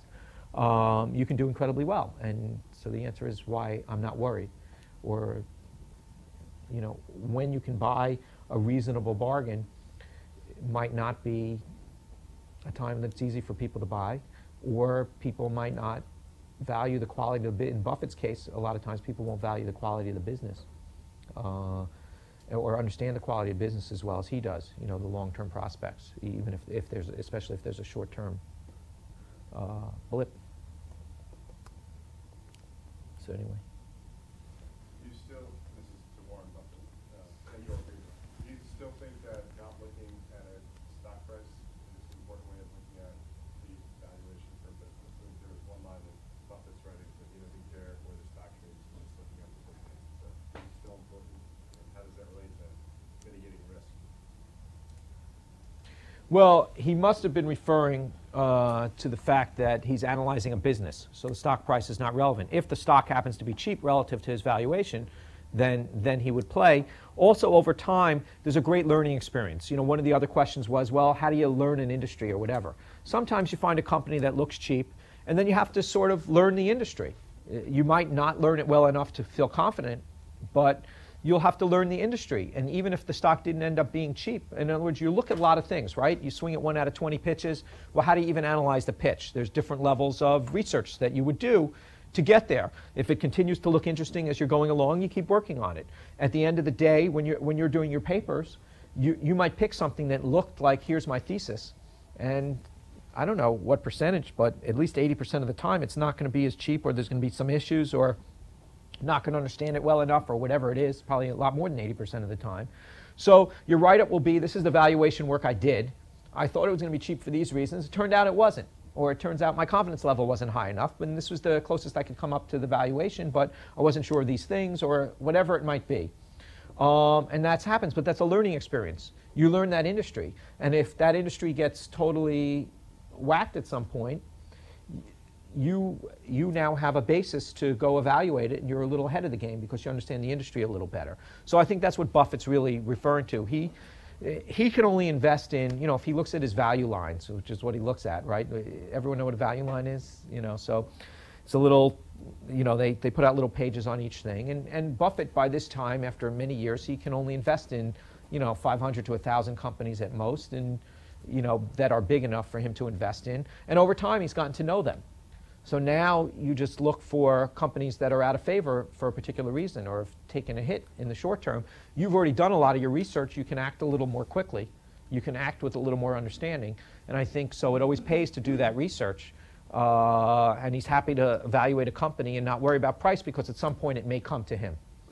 The price may come to him, and I think that's why, you know, it's valuable. And I think we've found some of our investments looking at one thing and then finding, hey, this company in the same industry is even cheaper or even better, you know, and while we were doing our comparison. And so you might like the industry. In other words, the whole industry may be cheap, but maybe you find even a better play by doing research on one of the companies that you originally found cheap. We'll also spend some time going through some stock screens. They don't have to be particularly sophisticated, but there are different ways to search for cash-rich companies, or low PEs, or high returns on capital with low PEs, or just sifting through things. Or even, you can even look, some people look at this, and actually if you look at the What Works on Wall Street book, a lot of my friends still look at the new low list, okay? And if you looked at the statistics, that's the worst place to look on a momentum basis, the worst place to look for stocks. And I don't use momentum in anything that I do, but the statistics say 1 year momentum is very important for, if it's good momentum, that's good for the stock. If it's bad momentum, that's bad for the stock. But 5 year bad momentum, okay, in other words, if the stock's way down over 5 years, that's a positive sign. So 1 year bad momentum is pretty much the worst place you could look. 5 year is one of the best places you can look. I don't look at either. And there's still plenty of bargains. I mean, if you're picking and choosing, a screen doesn't even have to be a good screen, but it could pick up a few things that you wouldn't have found otherwise, as long as you're doing the research afterwards. It's just a new list to start analyzing things. And we'll go through a bunch of those, and I'll give you some good screening products to use. How do you look at cyclical? how do I look at cyclical businesses?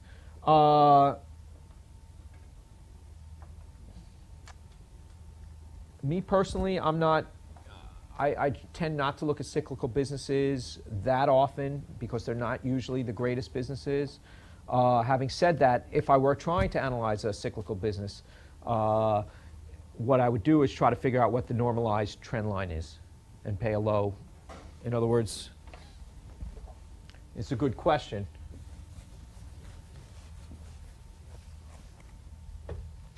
But if your earnings run like this, you know, I try to figure out this is the normal earnings line and pay a low multiple to that. It's harder to project. They're not usually the greatest return on capital businesses, although sometimes they are. You know, if you have the right niche and everything else, and it just goes up and down. And you can, and there are sometimes big opportunities on the downside of those cyclical businesses. You know, you could say also a perceived cyclical business, like even though that real estate business, NVR, was, you know, real estate cyclical, you can still you can still have a business that has a model that's not going to suffer that much on the downside. One of the things I wrote up in the book was Wells Fargo. I don't know if you remember the leaps discussion of Wells Fargo, and we'll discuss leaps later in the class too. You know, options and leaps for investing. And with Wells Fargo, it was possible that they lost money, you know, in the 90s recession. It was definitely possible. We went through the numbers and thinking that a really bad year was they were earning $18 a year. The stock was at, I think, 70 roughly, and it had earned $18 a year, $18 in the previous year. But there was a big bust in the California real estate market, and it was a question of how much losses they were going to take on their loans. And we went through, even in a devastating time, that, yeah, they would lose $18 roughly a share on those losses. And so their earnings, they had all these, you know, taking in deposits cheaply, lending out, they would have eaten through all their earnings for 1 year. And maybe they'd earn zero for 1 year, but that doesn't sound like going bankrupt. And if you're earning $18 in your normal year, if you have that kind of earning power, and every 7 or 8 years you earn zero, you can still value that business and say, the way I chose to look at it was I say, that's pretty great. In your bad year, you don't lose money. In your good years, you make $18. That's worth a lot of money, certainly a lot more than 70 bucks. That was the hope and the way I looked at it. So it depends how bad the down cycles are. It depends how leveraged the business is. You know, all kinds of things. Are they going to survive through the cycle? Might be a problem. You don't want to leverage up a very cyclical business.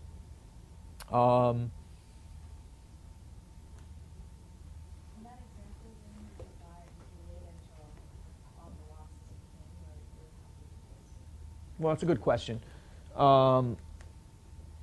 When, you know, I don't try to trade because over the years I learned that I can't trade. I'm not very good at trading. So basically I do my valuation work and say, is this thing cheap? Okay. And if it's cheap, because I think normalized earnings are close to 16 bucks and it's trading at 70, then I buy it. I don't say it's going to go down to 60, which it did. When the bad news comes out, because sometimes it doesn't. But the risk reward, you know, then it went up to 250. So the risk reward was like 10 down and 180 up or whatever. And so you could be very cute trying to wait for those kind of things. And I learned that it doesn't pay to be cute. And it makes life very simple. You do your valuation work. If you can buy it at a big discount, that's going to get you a good rate of return. And part of what calculates to a good rate of return is based on experience.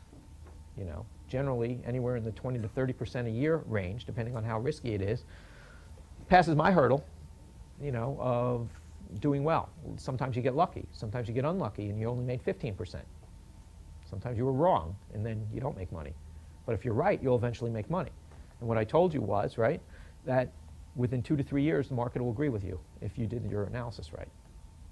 There's a little problem in that sometimes you're wrong.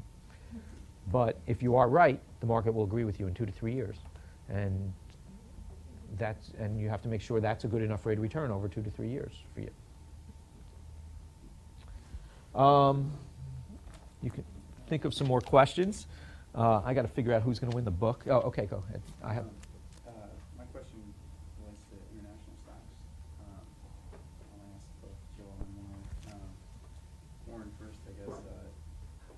You've avoided the assumption that you touched with China recently, investing abroad, although it seems that at times there are better opportunities abroad. So apart from the argument that maybe there's enough to do in the United States, there seem to be at times better opportunities to invest abroad, yet a lot of very smart value investors stick to the United States. What are the pitfalls that they feel they would run into by investing in countries overseas? Off the cuff, doesn't strike me as necessarily that difficult to handle the accounting issues, so you could speak to that. Well, I'll speak for myself first.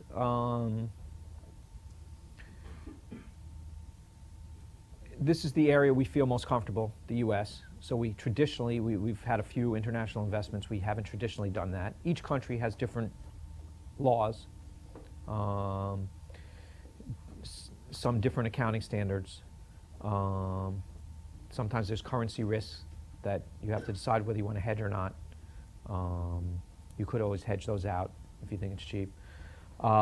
Sometimes figuring out how the economy is going to do. I mean, even, Japan's a very developed nation, yet they had a completely different system, back in the 80s when we couldn't figure out why stocks were priced how they were there. It was very clear that there were a lot of different things going on in Japan. It was a much more fixed economy. It was much more closed economy. It was more difficult to open competitors. It was more different government regulations. There was different shareholdings, different consumer behavior. It really was a different animal at the time. It's not to say that you couldn't study it and understand what's going on there, and not to say that there's not many opportunities there, and many people have gravitated there now, where there appears to be some value there. But once you've mastered an area and feel like you know everything, or at least you're very comfortable in a particular area, it's very hard for me to go elsewhere. I would say that we're atypical of most hedge funds who've been doing this for a long time. Many people have branched out to do other things. One of the benefits we've had of staying small is that we don't need to look elsewhere. If we had billions and billions and billions to worry about, we might have to look for greener pastures, and we haven't had to do that. And I think Buffett sort of has to look for greener pastures at this point for some of his money. I don't think it's ever going to be a big chunk of his money, and then that's another answer to your question. It's not taking a big bet to put 5 or 10% of your assets in, if 90% still here. You don't really have to have a leap of faith to really do that. You just have to have what perceived as a great opportunity. So there's plenty of opportunity out there, probably less efficient markets. There's just more to learn. And there's sometimes cultural things and that aren't just legal issues or accounting issues and things of that nature that you might not understand quite as well as someone who's sort of grown up here for 25 or 30 years. So there's nothing wrong with it. I think it's great opportunities elsewhere. All this stuff still works, the PE ratio stuff and everything else. So that's it. Min. How do you handicap for regulation if you're looking at an industry that, where regulatory issues are, could be a possible problem? Well, it's interesting. I would guess, just going back an experience that we've had, sort of healthcare companies that rely on stuff like Medicare or Medicaid, how they get reimbursed for things. If they end up making too much money for a while, they change the rules, and so you end up getting paid less. And you have to take that into account. It's sort of regulation that way. So you would never assume outlandish returns. Although if you look at, let's say, hospitals, you'd have to assess the situation. But the interesting thing about for-profit hospitals are that only about 15% of hospitals are for profit, and 85% are not for profit. Because capitalism tends to work, generally the for-profit hospitals are more efficiently run. Maybe not better medical care, can't really claim that, but they're more efficiently run, so that they can provide services for less than an inefficiently run hospital, which are many of the public hospitals. So since the reimbursement's the same from Medicare, you may be able to maintain a decent rate of return on your income, because if they're paying, they don't want all the public hospitals to go out of business, so they have to pay them enough to hang in there, which may be a very profitable amount of reimbursement for you. But those things change, and you have to take it into account, and sometimes it's very hard to do.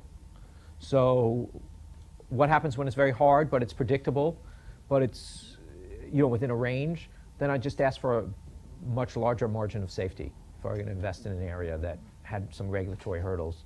When we talk about risk arbitrage, huge, and also takeovers, insurance companies, it's very hard to take over an insurance company in a hostile way. It's very hard to take over a utility in a hostile way. And so therefore, if you have a bad management, you may say, well, it's going to be tougher to oust them than usual. You can't have the threat of a takeover in this industry, insurance, let's say, or utilities, as much as you could in some other industries. And therefore, maybe the stock may even trade cheaper because there's less of a chance of changing management or changing the way things are going, and you have to take that into account. So I would just say you don't check your brain at the door.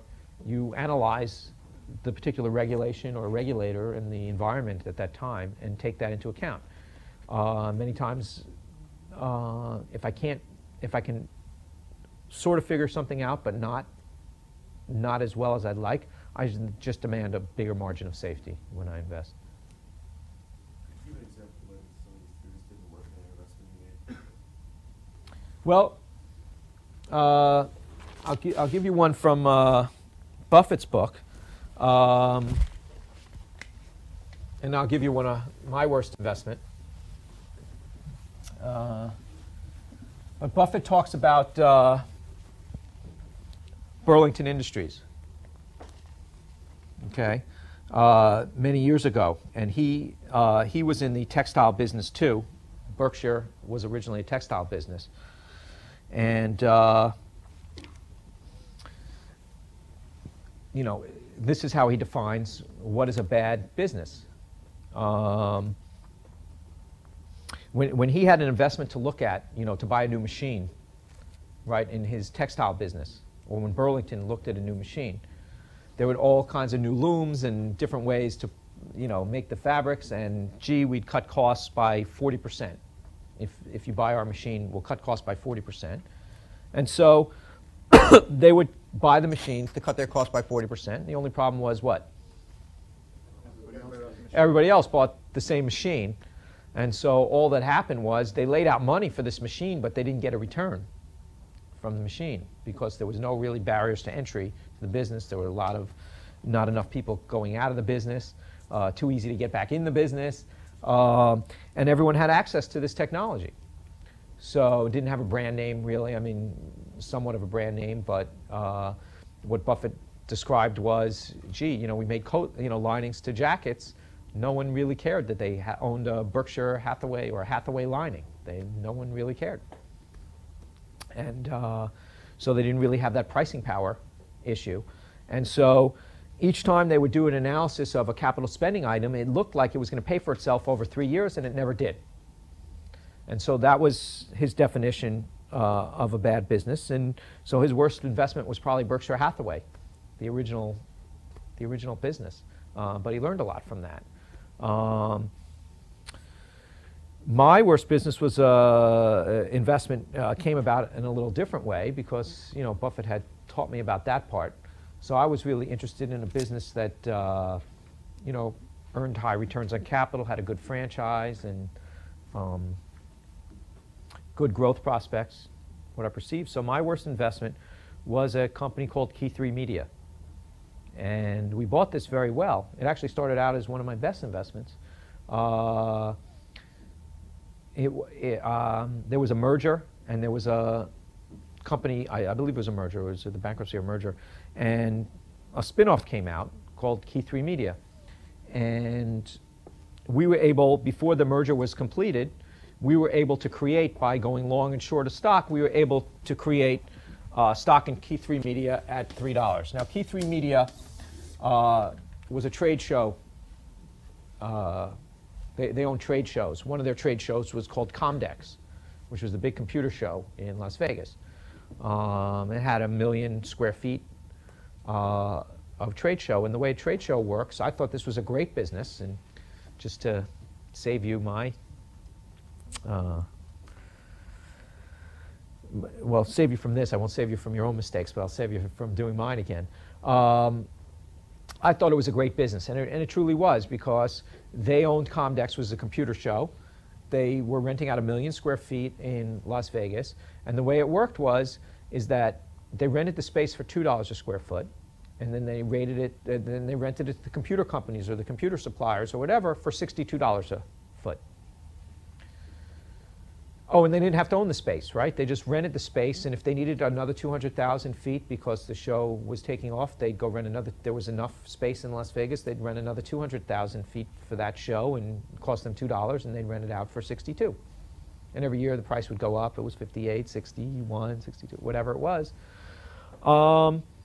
So no capital in the business, pretty good margins, you know, no cost to expand. Right? I mean, the operating leverage was huge, right, as the thing expanded. Now, I was involved with this thing around 2000 or 2001. And one of the things that was going on was the internet boom, you know, the technology boom. And you would think that, gee, of course you're an idiot. You know, of course this is booming now, and it's the bubble's going to crash, and no one's going to rent. But I outsmarted them, because over those 3 years before, the show hadn't grown at all during the whole internet boom. The show had stayed at roughly 1 million feet, had gone from, let's say, 950 to 1 million feet. You know, 950 to 9, then to 1 million feet. It was undermanaged. It was owned by some Japanese conglomerate. It was undermanaged.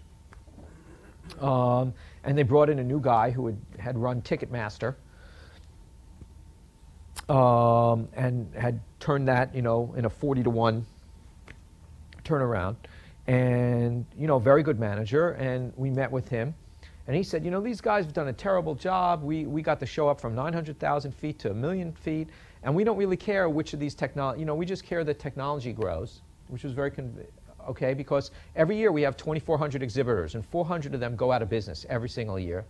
But 400 new entrepreneurial guys set up shop, and bless you, and as long as technology grows and computers stay popular, we'll, you know, be able to continue to grow. It doesn't matter if the players change. So that made a lot of sense to me. The show hadn't grown because it was mismanaged. And the way he described his business at Ticketmaster is, you know, they give you tickets for events, sports events and shows or whatever. And so he told us this very neat story where basically they used to sell the advertising on those envelopes that you got your tickets in. So they used to sell the front of the envelope, and they sell the back of the envelope, and then they would sell advertising on the flap of the envelope. And then they'd sell advertising on the flap of the envelope. And then they'd sell advertising on the flap of the envelope. And pretty soon they had about 9 flaps on every envelope that they were selling, and they just kept selling the flap. And so when he got to Comdex, the guy said, you know, we sold out the show. The 3 banners in the front of the hall, you know, we sold out. You know, we got, you know, $200,000 for each one, you know, advertising, you know. And he said, what do you mean the 3 banners are sold out? There are 9 banners, you know. And so he sold 6 more banners, you know, for the same thing. So I figured this guy's pretty smart. So that's working out. Actually, these guys were doing a public offering. And just to talk about the Sears, we took the risk that the deal wouldn't close. But we were long and short something, and the company was doing a public offering at $6 of some additional shares of Key3 Media after the deal was done. Okay, after the spinoff was done, pre-merger. In other words, there was a merger. They were going to spin off a piece of the business, Key3 Media. At the same time, they were going to do a public offering to raise a little more money for Key 3 Media at $6. We were able to go long the parent and short another piece of the parent and create the stub for $3. Pretty shrewd, right? So, and not only that, because the business was so good and Comdex did well, the new guy took over, it looked good, this $3 went to $12. So sounds good so far for my worst investment, right? And we created it smartly, and it went from $3 to $12. So here's one thing about operating leverage that I didn't realize. You know how they were selling the space for $62, and it cost them $2, and that's great, because every square foot they added, they got $60, dropped straight to the bottom line. So who knows what would happen if the show shrunk, like less people rented space? Any thoughts? Yeah, every foot you lose, you also lose $60 straight to the bottom line. Okay, and after and apparently, what really was happening in Comdex and why it wasn't growing, even though there were all kinds of peripherals and internet things related to the computers and everything else, is the internet shows were, they became much more specialized. The computer box was really like a commodity. They didn't really have to be at Comdex for that long, and I think the internet boom was masking the fact that that really their main business, the computer business, was really shrinking during that time, and they were filling it up with all these ridiculous new ventures that wanted to be there, and it was one of the big shows, and everyone was going to be there, and everything else. And actually, over a 3-year period, I think the show shrunk from 1 million square feet to 200,000, and then closed. And me being shrewd, we got out at about 1 before it went bankrupt. So it felt worse because, we went from 3 to 1, so it wasn't so bad, but it was really, it had gone up to 12, so that was pretty much terrible. So I hadn't, I thought all the, I didn't really understand the technology world that well, and clearly I didn't understand, what could happen to a trade show business. Now there is no Comdex anymore. They actually closed the show. We had it wasn't a very big company, and we had a large stake that was difficult to get out of, was one of my excuses for not selling, because I couldn't get out of a lot. So that's one of the disbenefits to owning a lot of a very liquid company. And luckily we made money that year anyway, because we had some other good stuff, but this was a killer. And, we analyzed it wrong, and then we're very slow. There were many, you can imagine, there were many times along the way that we could have gotten out with a profit that we didn't. So we compounded our mistakes by waking up too late. So I wish you hadn't asked that question. I would just bring back bad memories. But anyway, that's what happened. So and it didn't happen that long ago, which means that I've been doing this a long time and still goof up, and took a home run and turned it not too good. Yeah, so what is the idea of franchising and growth? And so in terms of sectors you invest in, newspapers were great because you like local monopolies, you like consumer products. But now it seems like he's going to utility and energy with this acquisition, and then PetroChina. What sector do you see as having franchise, and why? Where are the areas? What I would say, I can't really speak too much about the China investment, but as far as utilities, what I'm seeing is that he's buying bonds. We're looking at our coupons from, earnings as coupons, that are growing. Okay? So I think that's what he's doing. He has a low cost of funds. The cost of funds in general are pretty low. He probably wouldn't have to borrow for a lot more than the 4 and change of the 10-year bond, but yet he can create float for a lot cheaper. And if he can put that to work at 10 or 11%, where it's regulated 10 or 11% with a little growth and everything else, that's a pretty good return in today's market. So he can do good returns on equity because he's getting some of his float from having an insurance company where it's not all equity that he has to put up. If you put up just a small amount of equity and get a lot of stuff to invest in, with leverage, that 10% could turn to 15% no problem. And so I think what he's doing is say, hey, that's a steady coupon, energy demand's going to grow. regulated return, where I have to get a return on my assets that's pretty good, much better than I can get elsewhere. And these are and this is a good way to put to work a lot of money. And that's my guess as to what he's doing. In other words, he's doing a spread. He's borrowing his money cheap and investing at, he owns a bond that pays a lot more money than he can get by actually owning a bond.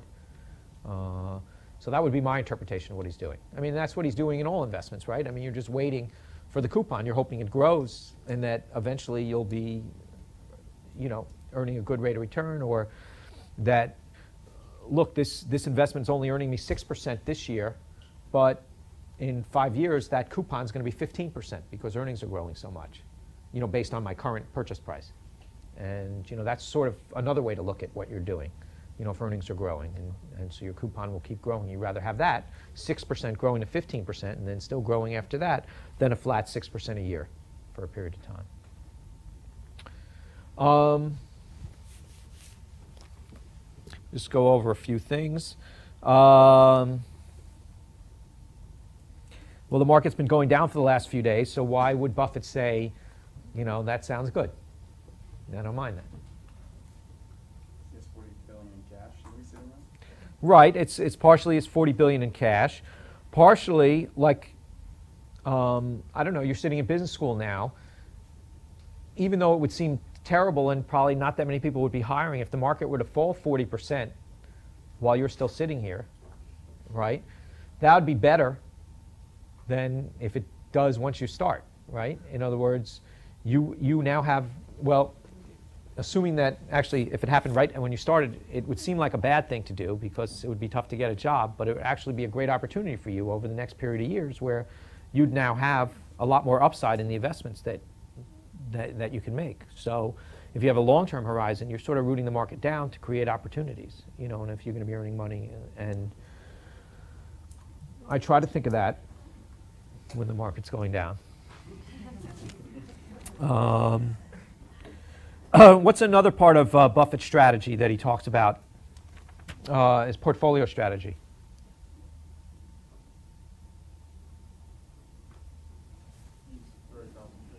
Right.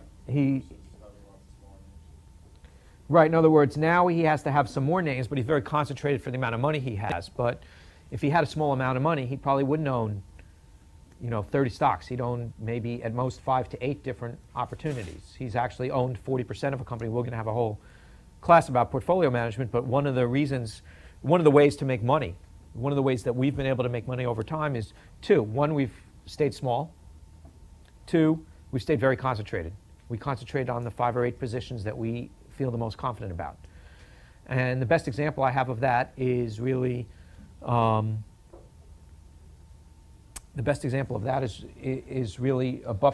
of you walk into town, you wouldn't go buy 30, there's 30 different businesses in town. If you just sold your business for $1 million and you wanted to reinvest in some of the businesses in town, would you just take an equal stake in all 30, or would you try to analyze them? And would you feel better if you were good at analyzing businesses? Wouldn't it be better to pick 5 or 7 of the businesses? Let's even talk about 5 businesses, just real quickly, because we'll have a class on this. If we talk about 5 businesses, and you put $200,000 into each, you analyze the 30 businesses, you picked your 5 favorites and put $200,000 of each. You had just sold your business for $1 million. We had all your money into one business. Now you're picking 5 businesses that you think are very good businesses in town, that will be there for a long time, that have steady earnings, that have good clientele, that maybe some of them have a brand name or just a long-time business that you feel comfortable with. Does that sound risky, dividing that money up into 5 different places? To me, it doesn't sound that risky, and that's why all the discussion about standard deviations and volatility and beta and all those things just sound silly to me. In other words, if you really, really believe what Buffett says, which is, I am buying a piece of a business, okay? I'm buying a piece of a business, and if I bought the whole business, I'd be paying this, so I'm buying a piece of it at that valuation, and I think that's 50 or 60% of what I think the business is worth, and I do that 4 or 5 times, to me that's prudent investing. And once you start worrying about how the pricing of those businesses will jump around over 6 and 12-month periods, It starts to sound ridiculous. I mean, really analyzing risk that way, which is how most of the institutional investment world analyzes risk, starts to sound completely ridiculous. And I think I would always, whenever you get in that discussion, which you will be, what was your Sharpe ratio, what was your standard deviation, all those different things. If you're really thinking about you're owning a piece of a business, you would never think, if you were a real estate developer and owned 5 different properties that you thought you bought cheap, or whatever, the rents were paying me such and such 15% a year, and I was able to buy it at that valuation, and I bought 5 of these, would you care how it bounced around, over a year and 2 period? You wouldn't even think of it. And it's the same way with businesses. And it's very important to think about, because very few people think that way. Very, very few people, and it's one of the secrets, one of the simple secrets, is really to look at your portfolio that way, just a group of businesses. And you probably wouldn't want to own 30 different businesses if you could actually do the work. If you're doing a PE strategy, low PE strategy, then you sort of want the average return. So you got to own a lot to get the average. But if you're actually doing work on businesses and understand them and understand that you're buying discounts, then you can really own a few. Yeah. So from that point of view, do you think that business schools will ever stop teaching efficient market theory and diversification and all the things that it seems to be just, if you really know which companies you're investing in, you don't really apply? I hope it doesn't happen. I hope. I think this is one of the few places you can take a class like this. It doesn't make any sense to me. It almost, I understand the math. I just, if you're buying a piece of a business, it's just different than, who cares what other people are paying for it at a particular time. I care about what the cash flow, your risk is that the business turns down. The risk is that, they go from 1 million square feet to 200,000 square feet and then out of business, with $60 contribution margin for each foot. You do have business, you're taking business risk. You're not taking volatility risk, or, you're taking risk based on what is the income stream going to be, what are your coupons going to be from that investment? What are your earnings coupons going to be from that investment? That's the risk you're taking. If you understand that, and so you might want to have more than 5, you might want to go to 8 because you don't want to take that coupon risk from that business. But it has nothing to do with any of the measures, the volatility measures that are used generally to assess investments. It is true that people are influenced by those, and if you're going to be one of those people, then you want to know how volatile your business investment's going to be. Having said that, looking at past betas or past volatility really will have nothing to do with future volatility, so it's also suspect in that regard. You're making assessments that, when you're figuring out your standard deviation of your portfolio, the only good way to do that is looking backwards, which really is not that helpful, because looking forward, you're making these estimates that make the results of your portfolio construction pretty much worthless. And then, of course, who's done a cross-correlation matrix between anyone? Okay. I don't get that either. And it's very complicated stuff to do, and people do it all the time, and it's hard to do. But it's all based on assumptions, garbage in, garbage out, and I think most of the assumptions are garbage. And I'm not sure that the output that you're looking for to figure out how volatile it'll be over a 1-year period. Now, for instance, when Rich Bazzina was in here, if you measured his volatility, his standard deviation over 1-year periods, okay, his returns his standard deviation was equal to the standard deviation in the stock market, okay? So no benefit there. But if you looked at 3-year trailing periods, okay, just go 3 years, rolling periods. So you go January of 87 to January 1990, February 87 to February 90, and like that, 3-year rolling periods, then his volatility over 3-year periods was half the market. So which one should you, so everyone who does these analyses uses 12-month annualized standard deviation. Even if you want to use it, it's the wrong thing to use. Okay? It really should be using 3- and 5-year standard deviations over those kind of time frames. Then it may mean something. But even the way it's done, so I think the whole process is just, the efficient frontier and is just missing the boat, like, hugely. And I think it's taught because people have invested a lot of time learning the math. You know, I think Haugen wrote it up, said, you know, big investment in this theory, and it's elegant. It just makes assumptions that are completely unrealistic and, you know, not really that worthwhile in the real world. So I guess that's what I'd say about that, and I doubt that Buffett would, or I think he specifically said that. All right, so we covered that. Wanted to make sure I mentioned once again that you can't look at EBITDA without looking at maintenance CapEx. If you want to use EBITDA like Charlie did for comparables, that's fine if it's only one metric, and there's a good explanation for why you're doing that, because the CapEx is unclear and everything else. It's just one more metric you could use, but only in a comparable sense, not in a valuation sense, because EBITDA in itself means nothing. That's not how much cash you have. You have maintenance CapEx. All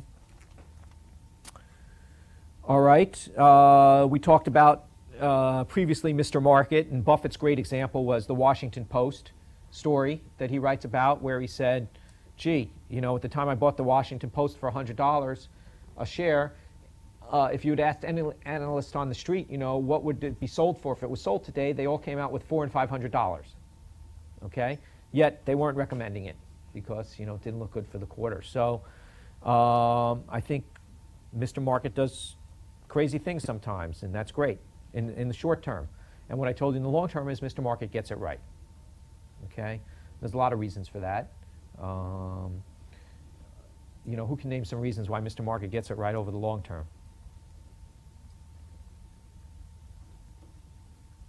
Short term, we read the paper, right? We saw stocks bounce around tons. Yet, so Mr. Market's crazy, then how does he get sane over the long term? Well, the fundamentals of business sort of reveal themselves over the long term. I think that's the big... Analyze. Right, I think that's the big picture answer. There may be uncertainty right now and fear or whatever there might be in the stock price, but over time, whatever those fears or issues were, resolve themselves. Now, it may take 2 or 3 years for those things to resolve themselves, but eventually they do, right? And then smart people, if it's still trading at a bargain, will buy it. People who are doing the analysis will buy it when the uncertainty is done. And that could take 2 or 3 years. It could happen in 6 months, could happen in a week. Could happen, generally it happens within 2 to 3 years, almost always within 2 to 3 years. That happens. Another thing that could happen is company sees their stocks cheap, they might buy it back. They may buy it back when it's overpriced, but if a company sees its stock is really cheap, they may view that as a good investment. That's another way that stock prices get pushed up to fair value. Another way would be what? Takeover, or threat of takeover, right? You don't even really have to have a takeover. Just, you know, if you buy all the shares up, that's all, you own the company. So the fact that that can happen at some time, if there's not too many takeover barriers, means that the market, eventually the stock will start trading towards what it's worth. Otherwise, someone's going to come in and do it for you, either a big company. So that's how Mr. Market gets rational over a period of time. And even statistically, if I look at it, it generally, on average, happens even in a year period. But almost always it happens within 2 to 3 years. Not always, but almost always it happens within 2 to 3 years. And that's such a powerful concept. It's like, forget the market, okay? I want to do my analysis. If there's a big enough discount, I'm going to assume that over the next 2 or 3 years I'm going to get my money. And if you just keep thinking that way, forget about anything else. It becomes a very simple process. It becomes a process of how good a valuation can I do? And if the stock's at 10 and you think the valuation range is 15 to 20, that may be close enough, depending on when you think it's going to be there. But even over 2 to 3 years, that's still a pretty good rate of return. So you might not have to pinpoint exactly what it's worth, but if you think 15 to 20, it's at 10, that's kind of interesting. You know, one of the investments we had a number of years ago was Foot Locker, a simple investment. And there, it was a very simple story. Stock was trading at 10 times earnings. Stock was earning $1, and it was trading at 10. It hadn't grown in a bunch of years. They thought they had, you know, opened up enough stores, and I guess that's why it was trading at 10. There was a bunch of cheap stuff out there. But we just did a little work, and they had a chain, I think it was Champs, was one of their chains, sporting goods, and basically it sold sneakers, but it was a big box store. They were losing a shirt in a number of these big box stores. And frankly, when you added it all up, they were losing 50 cents a share in these big boxes. The regular little sneaker stores did very well. That was where all the money was being made. So really, they were earning $1.50. You're getting the idea, right? They were earning $1.50 in the sneaker store, losing 50 cents in these big box stores. And over the next 3 years, all these money-losing stores were coming off lease. You know, 1/3, 1/3, 1/3. So what you really had was $1.50 in earnings, $10 stock. We came up with a valuation of somewhere between 17 and 20. And at $10, it was kind of a no-brainer. And so, you know, we didn't have to pinpoint the valuation or even know whether it was worth 22 or not. We had plenty of margin of safety to find that. And we didn't even have to predict the future that well. We could just assume, hey, you know, the business stays flat, which we think it's growing, but let's assume it's flat, and we have this free money coming to us. So that's a good example of a good investment.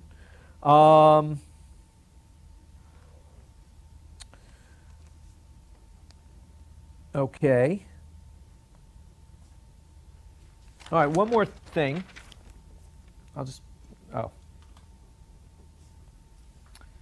Now, Melissa, what did we see on the way to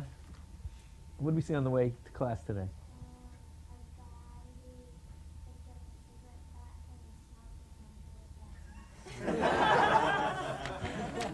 Is that a true story? She asked me, said, why'd that guy do that? So I said, I'm going to ask you that in class. So we all know about cigar butts, or cigarette butts or whatever. You know, Ben Graham did this for many years.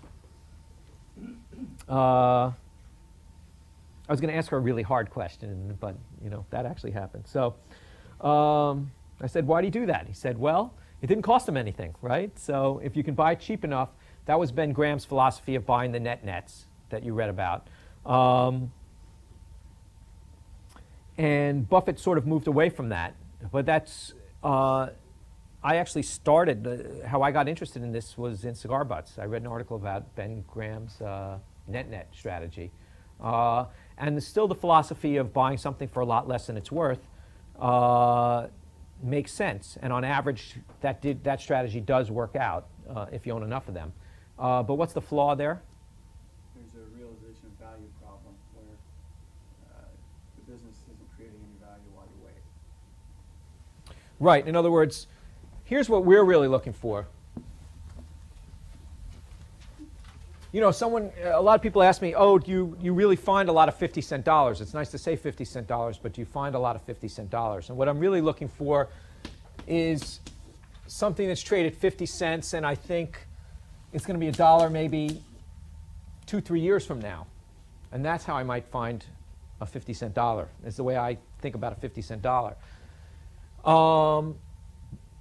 Now, if you think it's worth 75 cents now and growing to $1 in 3 years, you know, that's pretty good. But instead, if you bought a cigar butt for 37.5 cents, a 50-cent dollar, and that's destroying capital, and it's down to 50 cents in 3 years, and you still don't have your money, your rate of return over that period of time, even though you didn't lose money, is not that great. So what you're really looking for is the 75 cents that's growing and not the 75 cents that's shrinking, and that's where your margin of safety gets lost in the cigar butt, but still make your money. So I guess what I would say is I started there. I made some good money buying cigar butts. And you can still make money doing that, but there are better ways to make a living. So, and Buffett's made a big point of saying that. The only other concept I wanted to talk about, not even a concept, just a measure. You know, Buffett talks about owner earnings. okay? And he basically, what's his formula for owner earnings?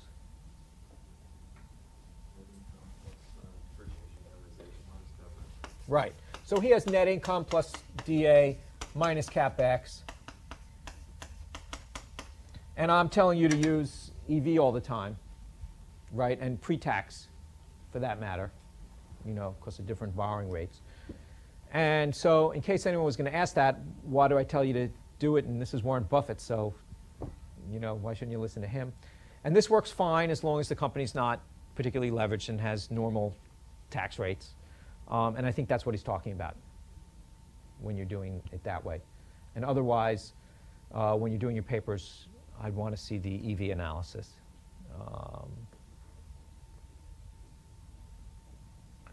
And the other thing I would want to see before I let you go is not only the EV analysis, but also, obviously, your return on tangible capital analysis. I'd like to see some comparables. So when you write your page up, you can list, you know, this was cheaper than comparables, this and that, but I want to see the comparable analysis on the back pages. You can describe the basic thesis like was done here. You can use these Charlie examples. I have another one. This was his most recent write-up. What happens now when he writes something up, the stock sort of goes up a lot. So you got to find someone else that, for good reason. Here. This is just his most recent one that he wrote up in July. Yeah. When you say you want comparables analysis, do you mean just one closest comp, or do you want to look at a couple of comps? Let's assume you're doing an analysis. If you're very comfortable that this is a, you know, I would feel more comfortable with more comps. Sometimes there aren't. And I'd want an explanation of that. So we shouldn't average the comps. Well, you shouldn't average the PE ratios of comps, right? Why shouldn't you do that?